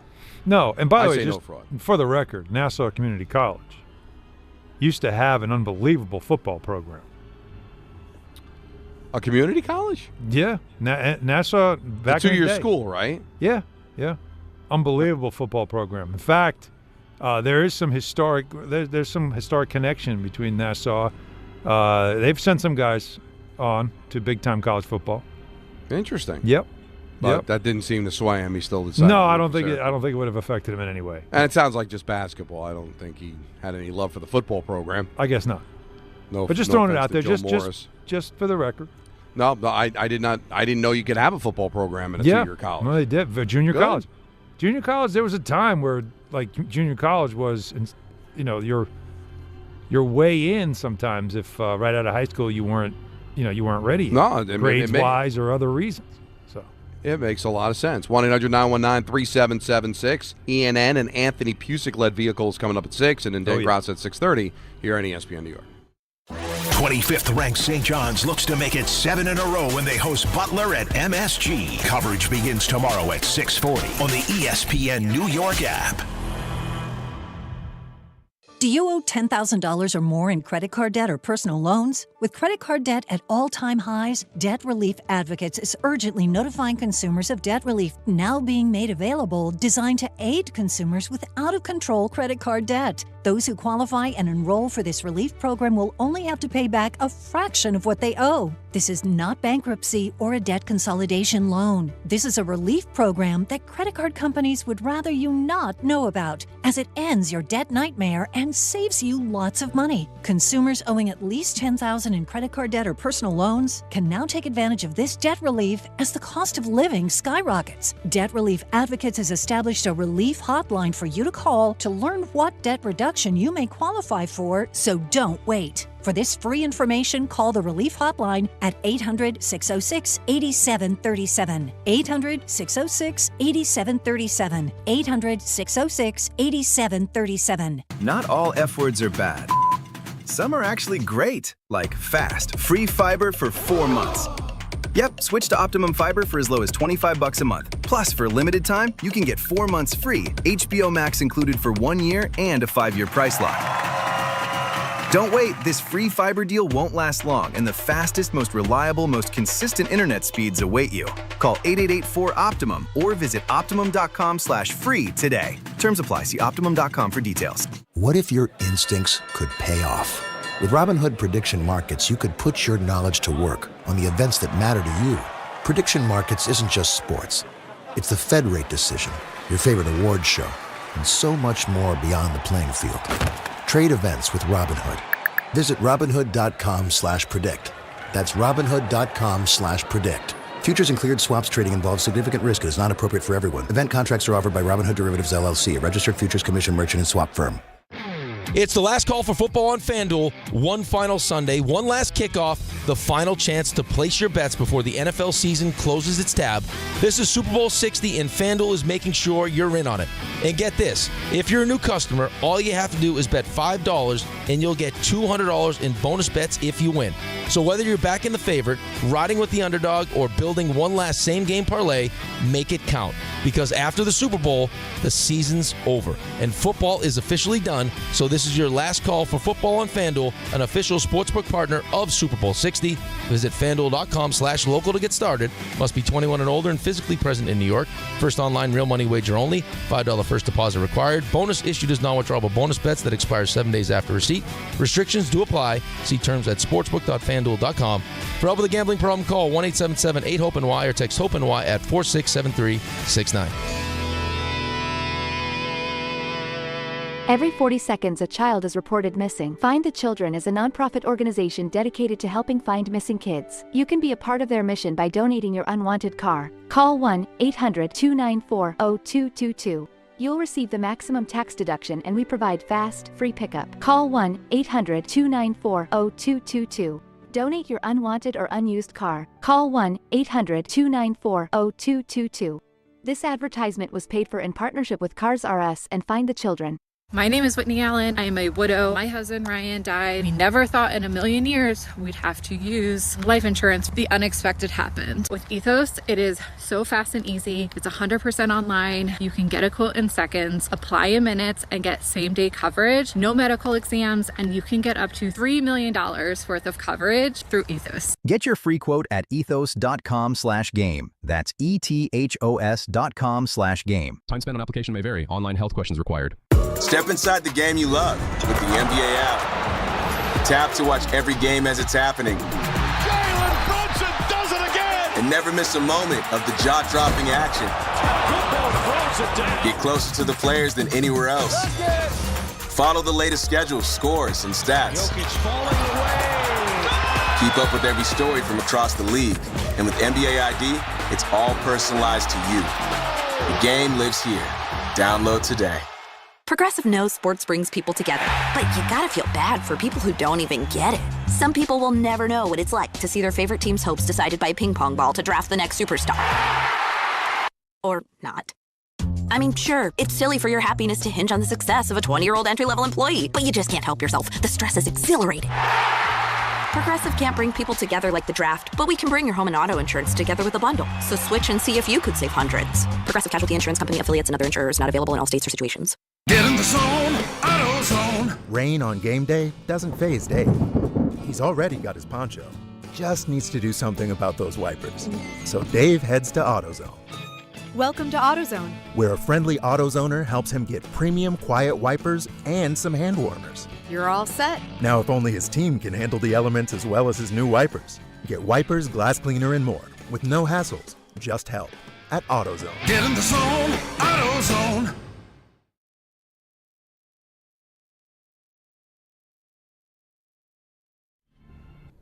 Well, Donnie, we've got some pissed off people in the NFL, in media and former players. Go ahead. Our good friend Booger McFarland, who we'll have on tomorrow, he called this so just joining us. Bill Belichick, according to a ESPN report, will not be a first ballot Hall of Famer. He did not get enough votes to be in this year's class, and it is some suggestion from some sources that it's almost punish him, make him wait a year because of Spygate that he oversaw when he was with the Patriots. Booger McFarland said, it's a disgrace to the game of football for this to happen. Our good friend Chris Carlin, beyond absurd. We have Ralph Facciano, more proof that the voting system is badly in need of reforms. Dan Graziano said it many times, we'll say it again, the Pro Football Hall of Fame voting process is monumentally stupid and should take much more annual grief than it does. J.J. Watt. I can't be reading this right. This has to be some other Hall of Fame. Well, and by the way, Peter King was told about it. He did not vote this year. And Peter King was spitting out expletives when he heard that Belichick did not get in. So the list of people that you gave, yes, and correct me if I'm wrong, are media and competitors. Yes. It wasn't like right. you were talking to former Patriots, who, of course, are going to back Belichick, you would think, right? Because they won those championships. So, if there was a quote from any of them, I'd say, all right, maybe they're coming from a place of bias. But, not Booger McFarland, not J.J. Watt. Mm-mm. No, they wouldn't have any reason at all to say anything other than, whether they agree or not. It's here's J.J. Watt, more of J.J. Watt. There's not a single word whatsoever in which Bill Belichick should not be a first ballot Hall of Famer. Now, I am not for the whole punishment stuff. Shefty's saying that he talked to an NFL executive who said the 10-plus people who didn't vote for Belichick should be exposed. Yeah. And be told why. And if you're telling me he cheated. The thing about the steroid deal is that you could make the case, certainly. Would those players have been Hall of Famers if not taking the PEDs? And if the answer is no, then you don't let them in. Not punish them because they took it. Say, well, it skews my judgment of that player that they took performance-enhancing drugs. Performance-enhancing. Their performance was enhanced. Is there anybody in the world that believed that Belichick wouldn't win those Super Bowls anyway? Now, the argument would be, well, why did he do it, Don? Well, he did it because other players, it probably gave him an advantage, sure. Other coaches did it. But do you look at Bill Belichick as a guy that the reason he won those championships was because he had Spygate for a few of those seasons? Now, if you want to tell me, yeah, Tom Brady, okay, that I can wrap my mind around that one. And it was illegal, and he was punished for it. He was fined. The organization lost draft picks. Just like I think Tom Brady would have been just fine had the balls not been deflated. Yeah. But they want to punish him because they don't like him. So let's see if those same 10 vote no for Tom Brady in a couple of years when he's eligible. Polian really, again, this is a bad look for Bill Polian if that report, if again, the source that Wickersham and Van Natta talked to, that's a voter, suggested that Polian was kind of like working the room about how we got to make him wait a year because, again, what does that say? And what does it say about you? And then would not comment or would not return a call on a comment. That kind of already now starts implicating you as, well, you got nothing to say. Yeah. Because I know if it was me and I didn't say it, the first thing I'd do is pick up the phone. No. That story's bogus. I did not do that. I would never do that. But instead, say nothing, and your silence sort of implicates you a little bit here. I don't love this at all for all parties. Because Polian's a respected guy. And again, Belichick is, whether you like him or not, you can't deny his long-term success. This is not like, hey, he had a good run for 4 years, but we found out he cheated. This guy was... Right, and then when the tank after we discovered it. Right, exactly. I mean, come on. It's very bizarre. Well, it's bizarre, and also the fact that Polian twisted the arm of some voters doesn't mean the voters have to listen. So what deal is being made? Well, that's the part is where are you trying to curry favor? Are you trying to... Exactly. I hate this stuff, man. Well, this Just is can't why. stand it. But and for people that don't know, each team is represented by a writer in that room, and then you have, I think, 8 to 10. Gary Myers always reminds me, and I forget, that are national. And then, like when Lawrence Taylor had to get into the Hall of Fame, Vinny DiTrani was the guy that represented the Giants as their reporter, and he had to convince all the other voters to look past his drug use and put him in the Hall of Fame. And he was able to convince them and do it. But, because that was back in the day where, maybe you didn't watch every game. We have the ability now to see every game. There might have been a guy that didn't go under the radar because they didn't play on Monday Night Football or weren't a playoff team. But now we have the ability to watch and see how good these players are. Make up your own mind. Don't have an executive for a favor later on. Hey, vote for my guy down the road. Don't vote for Bill this time. That stuff's going on. Absolutely. And that means it's all compromised, and which means it's all BS. Yeah, again, and it also, by the way, it's a Hall of Fame, and we do put a lot into it. But when you see the process of all this stuff, sometimes it does make you kind of shake your head like it's popularity. Yeah, contest. it feels like it's a bit of a We know scam. who belongs there, right? To wait a year, what does that do? Listen, at the end of the day, the whole first ballot, second ballot stuff, he's going to be there. He's going to get his day in the Hall of Fame, but it will be odd that he didn't get the first ballot, one of the greatest coaches, if not the greatest coaches of all time in pro football. Let's go to Fred on Long Island. You're on ESPN New York. What's up, Fred? We lost Fred? We lost Fred, yes. We have a Knicks call or a Giants and Knicks call. All right, Jared in the truck. You're on ESPN New York. Hey, Don. Hey, Hahn. How are you guys doing today? Good. And you? Good. I'm doing pretty good. I've been a long-time listener and first-time caller. But you guys are always great and have great points. I was just reaching out to you guys about I had a couple points on the Knicks and the Giants, and then the Super Bowl. With the Giants, I believe they did right in hiring Jim Harbaugh, and I believe that they're from a real perspective, I believe that their floor is probably maybe 9 games for what they can win next year, but I believe their ceiling, if everything falls right like it did for the Patriots, could be the Super Bowl. Wow. That's a lot. But that's optimism. Hey, well, it happened with New England, right? We're unfortunately up against it, so sorry that we can't get to your Knicks point, but hey, listen, from your lips to God's ears, as they say, but that's and it happened in New England, but that's pretty bold. But I do think the 8.5 is interesting. I do think they could be playing meaningful games in December, and I would not be shocked if they were a wild card team. But Super Bowl, not ready to say that yet. What I'm ready to say is coming up next, it's Anthony Pusick. Yeah. With ENN right here on Don, Hahn, and Rosenberg, ESPN New York. It's the last call for football on FanDuel, folks. One final Sunday, one final kickoff. The last chance to place your bets before the NFL season closes its tab. This is Super Bowl 60, and FanDuel is making sure you're in on it. If you're a new customer, bet $5 and get $200 in bonus bets if you win.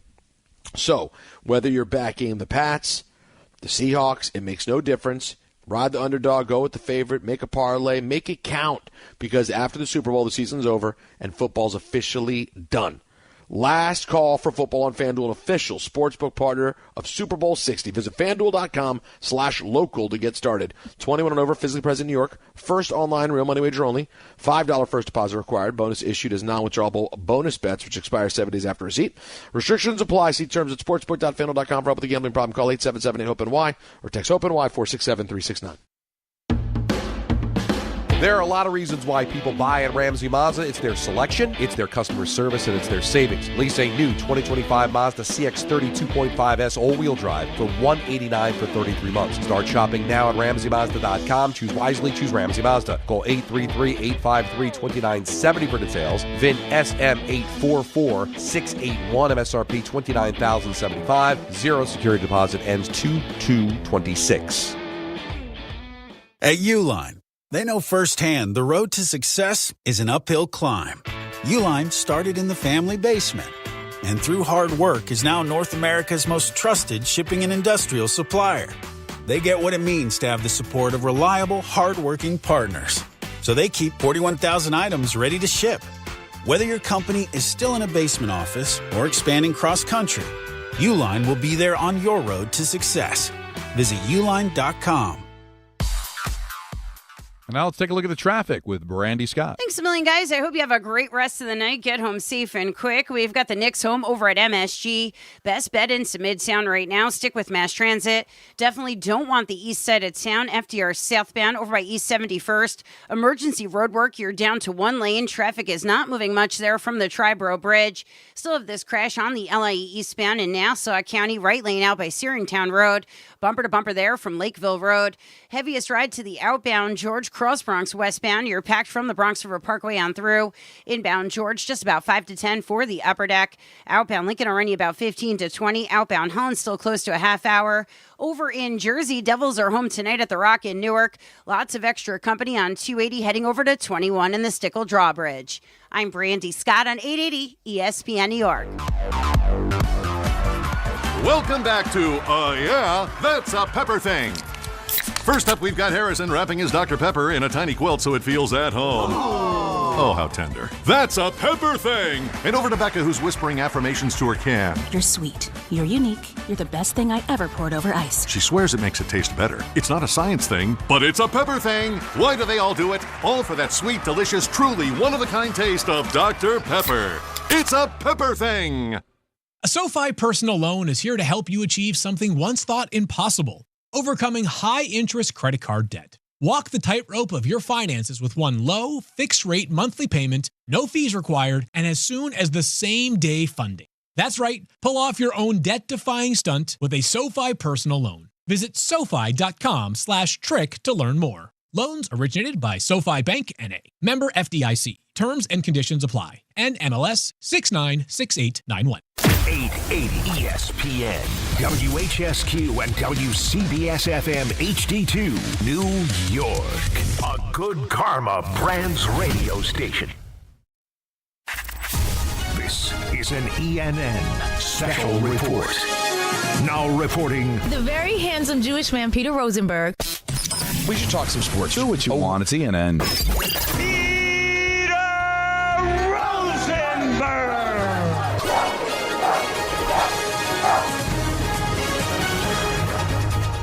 Well, as you hear, it is time now for ENN, brought to you by Ramsey Mazda. No Peter Rosenberg today. Instead, filling in, we have the great Anthony Pusick. Oh, well, thank you very much, Alan. I appreciate that. Hey, Don. Hello. Nice to have you back.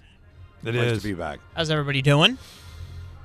Nah. You suck, Pusick. I know. Isn't it good just to be back on East Coast time, Donnie? No, not even East Coast time. Just not Canada. Because this is a much more easy connection situation than we've had in Canada. If people knew the hoops that we had to jump through to get the show on the air. Anthony is so chill right now. Oh.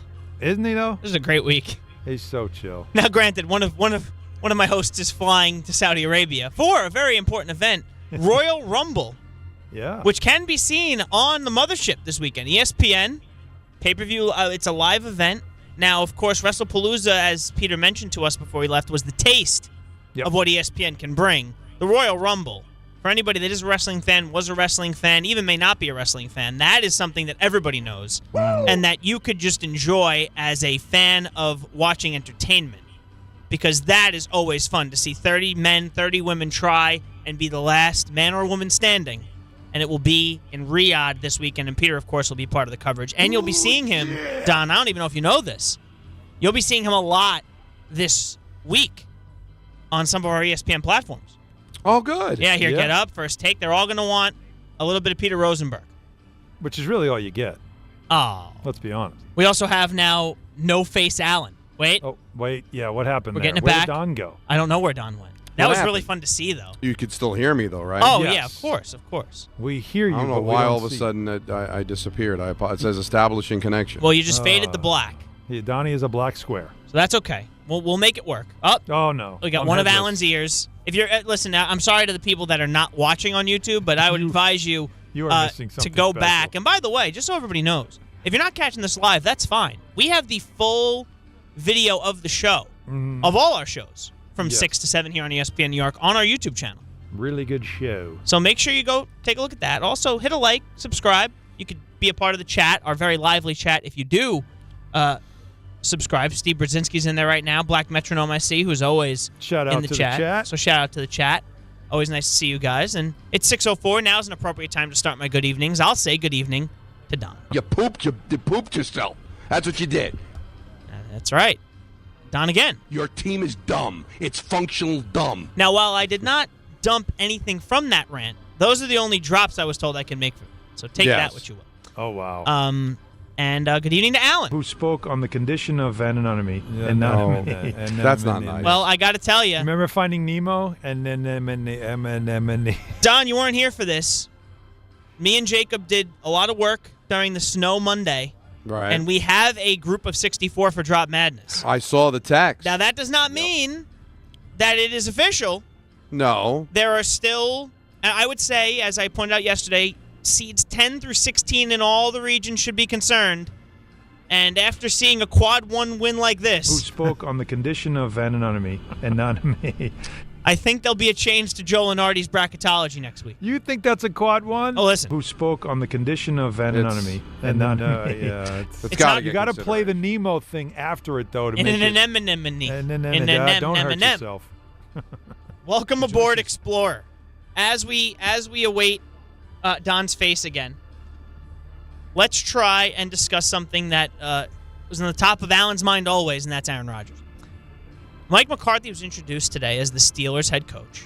And You're the welcome. question that everybody wanted to know is, would you want Aaron Rodgers back, Coach? Definitely. I mean, I don't see why you wouldn't. But, I think just like anything, knowing Aaron long enough, going through seasons, I think when players, to see Mel Blunt here, when guys are up at that stage of their career, they need to step away and decompress it. I think that's very important. The game is so emotional, what these men commit to and what they put into it. I think that time away is important. And I have spoken to Aaron, and that's really where we are there. But I was able to sit back and watch the games. I watched most of the Pittsburgh games on TV, and I thought he was a great asset for the team. All right, there's your answer. He back. Let me ask think so? this. Oh my God! Yeah, well, if he wants he already to spoke play, to him. Yeah, he's coming back, get a chance to play with the coach that won him his only Super Bowl. And I wonder. You ever wonder? You're a team that could have hired a coach. And you decided, Mike McCarthy, maybe he's too slovenly, hasn't won a Super Bowl in a long time. And then you see the organization that literally is better than anyone on the planet at selecting coaches. There is not an organization in professional sports that is better at picking coaches than the Pittsburgh Steelers. Yeah. And they just picked Mike McCarthy. They sitting there going, oh, boy, maybe we should have taken a little bit of a deeper look at Mike, because the team that got it right every time, 3 straight times for 57 years, maybe we screwed up. I don't know. Do we think that Mike McCarthy will get more out of Aaron Rodgers than Arthur Smith did, who is going to, I believe, be the OC in Ohio State?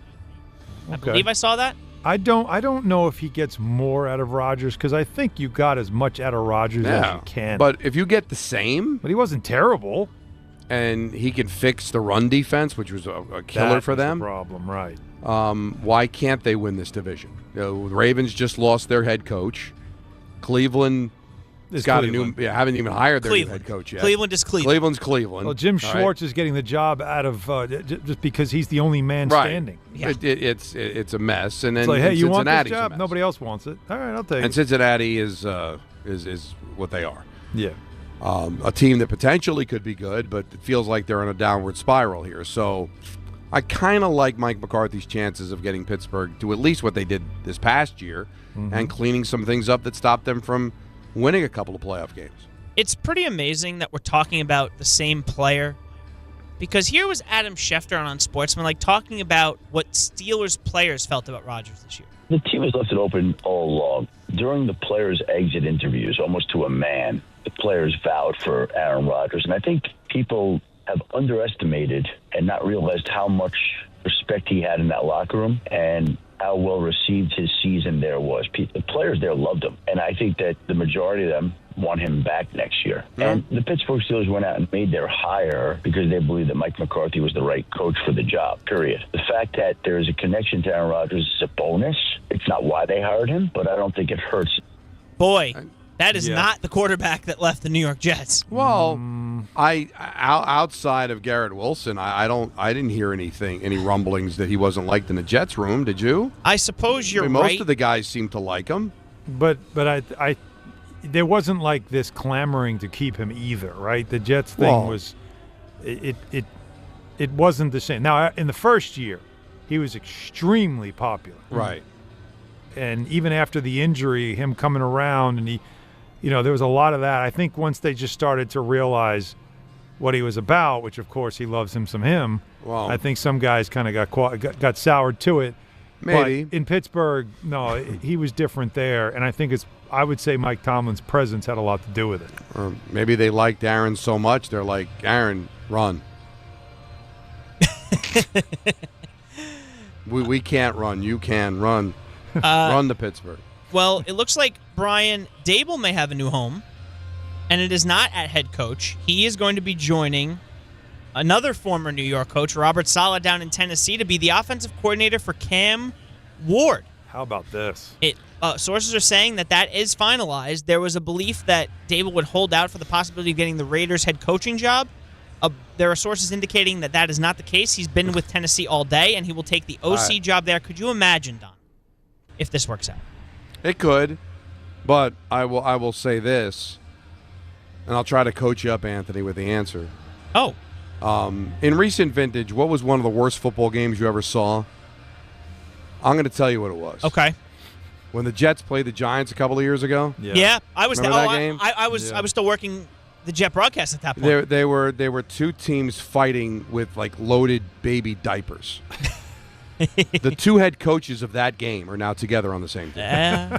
I'll say this: I don't think, other than the complete disinterest seemingly by Brian Dable for Daniel Jones, I think he can run an offense, and I think he can develop a young quarterback. So Cam Ward, I believe, has a great chance to succeed. I am a Tennessee fan now. Like I like Robert Saleh. I want him to be successful. I agree. With all the issues I had with Brian Dable as a head coach, I think he's an excellent OC. So I think it work. I think it can. In all seriousness, I think it could work. And Saleh will leave him alone. You run the offense. I got nothing to say. You know, I'm sure Brian will leave Saleh alone. They might not say two words to each other. Yeah, they might barely talk to each other, and that's perfect. And Cam Ward in this equation also fits too, because he fits both guys, right? For Dable, he is somebody that will play the way that he wants a quarterback to play. He's got the athleticism and he's got the arm.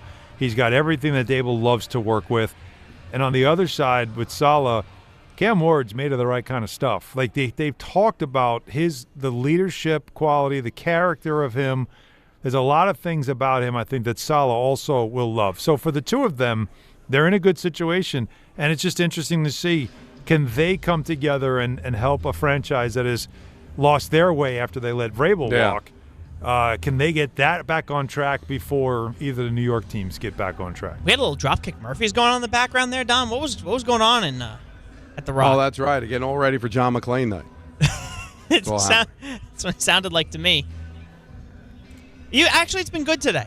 I think they went early with the horn, Allen, because keep in mind, it's like 4:40, not like 5:17. Yeah, they've been off for a week. They really goal. wanted to make sure it worked. Well, no, because, they haven't, and it's not like they get to hit it that often when they are playing. Oh, no. Oh, wow. Well, okay. 100, you're tied for 28th in goals scored. I'm just saying. Put that one out on social media. I'm not doing anything of the sort. No, don't bury me. There is nothing better than, I always protect you, Donald.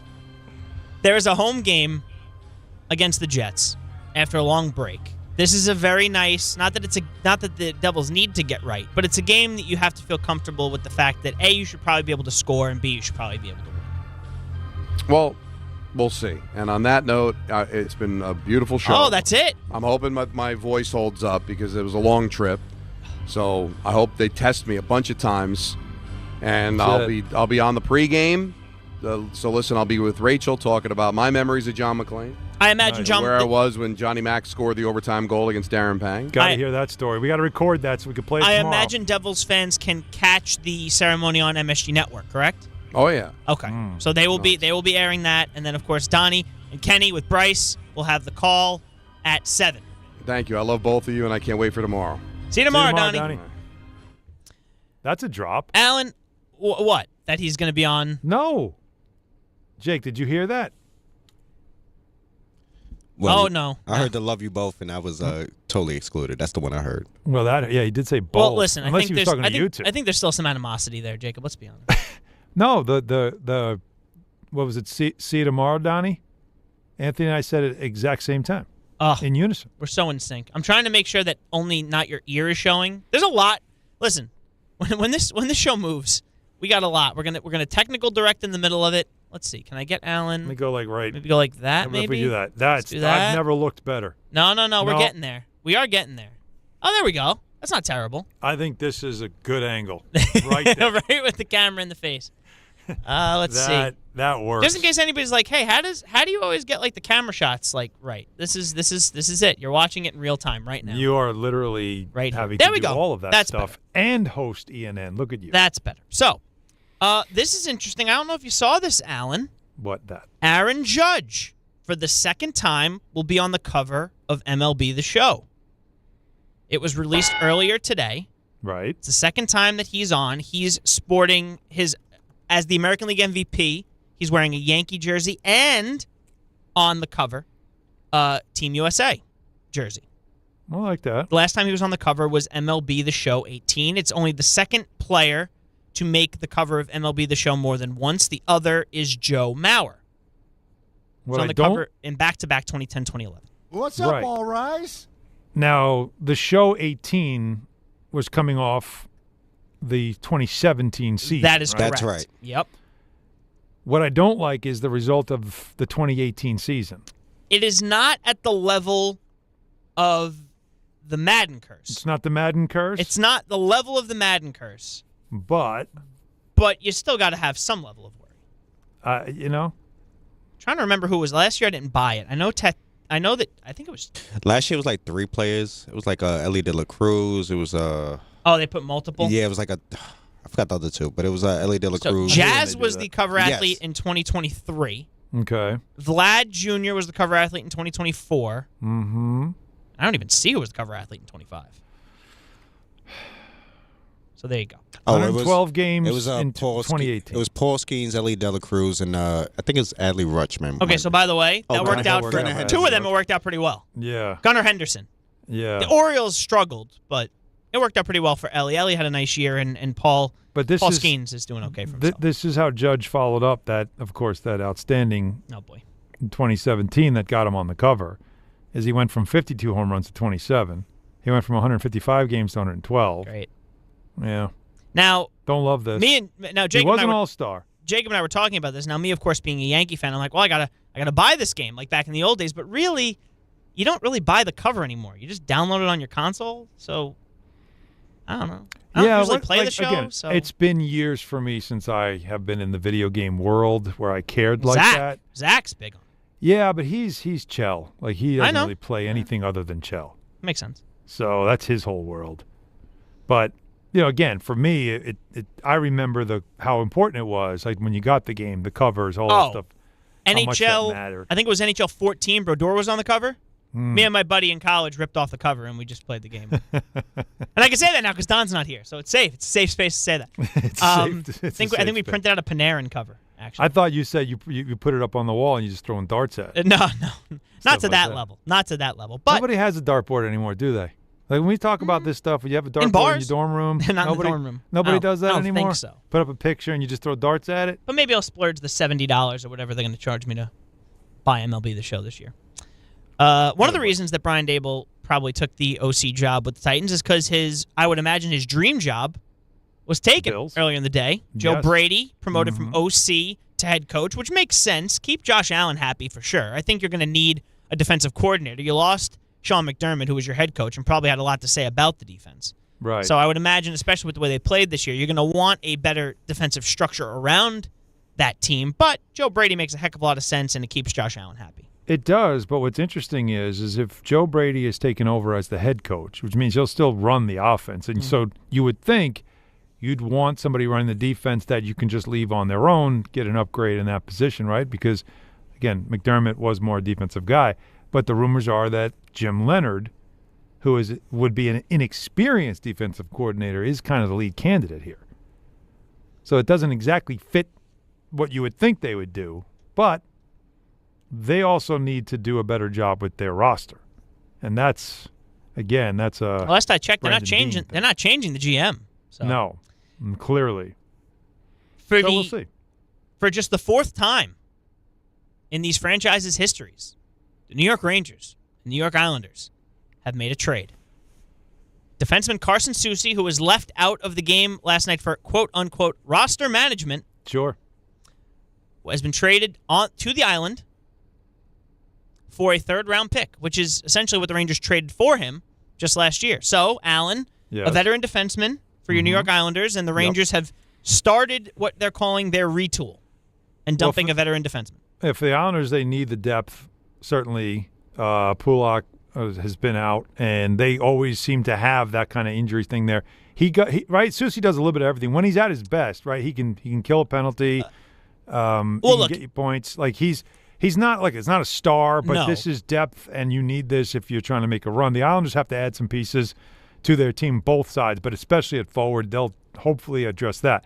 I can't believe this is only the fourth time that they have traded with each other. And none of the trades, I was looking at them earlier today, none of them are exactly groundbreaking trades. Well, one of them. Give me a taste. What's some other? All right, after this, then there was. So how long's it been since the last time these two franchises traded with each other? 2010. Okay, so that's 15 years, 16 years. Defenseman Jiri Niemi went to the Rangers for a 2010 sixth-round pick. Who'd that become? You know what? I couldn't even tell you.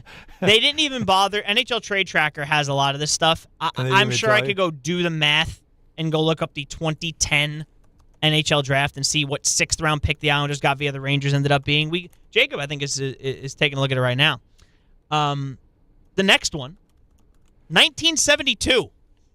What? Ron Stewart was traded Ron Stewart. to the Icelanders for cash. Rangers needed cash, and they got it. And then, of course, the first one was the first one that could have occurred because it was 1972 during the expansion draft to protect their roster. The Rangers traded the Islanders a 1973 7th and 8th round pick, which to my knowledge, I didn't even know there were that many rounds. But back then, because there were less teams, I'm sure, you needed more rounds. So 7th and 8th round pick, those are the 4 trades that have ever occurred. And quite frankly, not that I don't remember Jiri Niemi much or Ron Stewart, this might end up being the most impactful because this is a veteran defenseman in Carson Soucy that could probably help this Islanders team out that's very young on the blue line. And at his best, he's a serviceable defenseman, could play on a team's top 4. It'd be a pretty thin top 4. But it is not a player the Rangers needed anymore by any stretch of the imagination. And I think it does speak to Chris Drury. I believe Carson Soucy had a 12-team no-trade list. The Islanders were not on it. And after all of what transpired with Barclay Goodrow, Jacob Trouba, Chris Kreider, Carson Soucy missed a game last week, Alan, because he just had another baby. I think probably staying in this area was probably something he'd like to do. Probably did the right thing by him, right? And probably did. I'm not going to say that Carson Soucy would have went for a second-round pick. I don't think that was happening. But to keep him in the area where he probably doesn't have to move with a newborn and stay on the island is probably a good thing for Soucy and for Drury, and probably gives him some good graces after probably, I think a lot of people were feeling sour about the way certain things ended with certain players. So that's a good sign for the Rangers. Yeah. Ron Stewart, by the way, he played a ton in the NHL, over 1,000 games, mostly for the Maple Leafs. By the time he got to the Islanders that year, that was his final season. He played 11 games for the Rangers and then was traded to the Islanders. He played 22 games there, and that was it. And he coached 1 year, coached the Kings for 1 season. Down the rabbit hole we go, by the way. There you Alan. go. You're welcome. The 6th-round pick. Oh, yeah. That I the saw Rangers, this too. It was traded to the now defunct Atlanta Thrashers. No, they're funked. Well, they're just not in Atlanta. What would you call it then? City defunct? They're not in the city anymore. So I'm gonna go. Wikipedia actually does a pretty good job. As I scroll, who? So they traded that pick to Atlanta to get a 5th-round pick in the following year.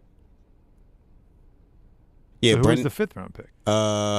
So they traded a 5th-round pick in 2011 with Brendan Kitchen, which was that pick. What about Freddie? 6th-round pick in 2010 was Tanner Lane. Yeah, Tanner Lane and Kendall McFall were the 2. Sure, absolutely. Good, all right. No good clue for them. On that note, as everybody's eyes glaze over, that's ENN. Alan, please tell me who it was brought to us by. That is a fantastic ENN. We finished it with the rabbit hole stuff, which we all love to do. And that ENN by Anthony Pusick was brought to you by Ramsey Mazda. Get more for your money at Ramsey Mazda, like a new 2026 Mazda CX-50 or a Mazda CX-90. Choose wisely. Choose Ramsey Mazda. This is where I step out now. Don is heading over to do his duties with the Devils pregame and post, and, of course, calling the game, Devils on MSG. I'm also heading over to the Garden across the street to do the Knicks game tonight on MSG. Dan Grassa, kind enough to take over and take you all the way up to Knicks coverage. So thank you, everybody. See you tomorrow. Talk about stepping up. Bang! Bang! It's time to level up your game. Introducing the all-new ESPN app. All of ESPN, all in one place. Your home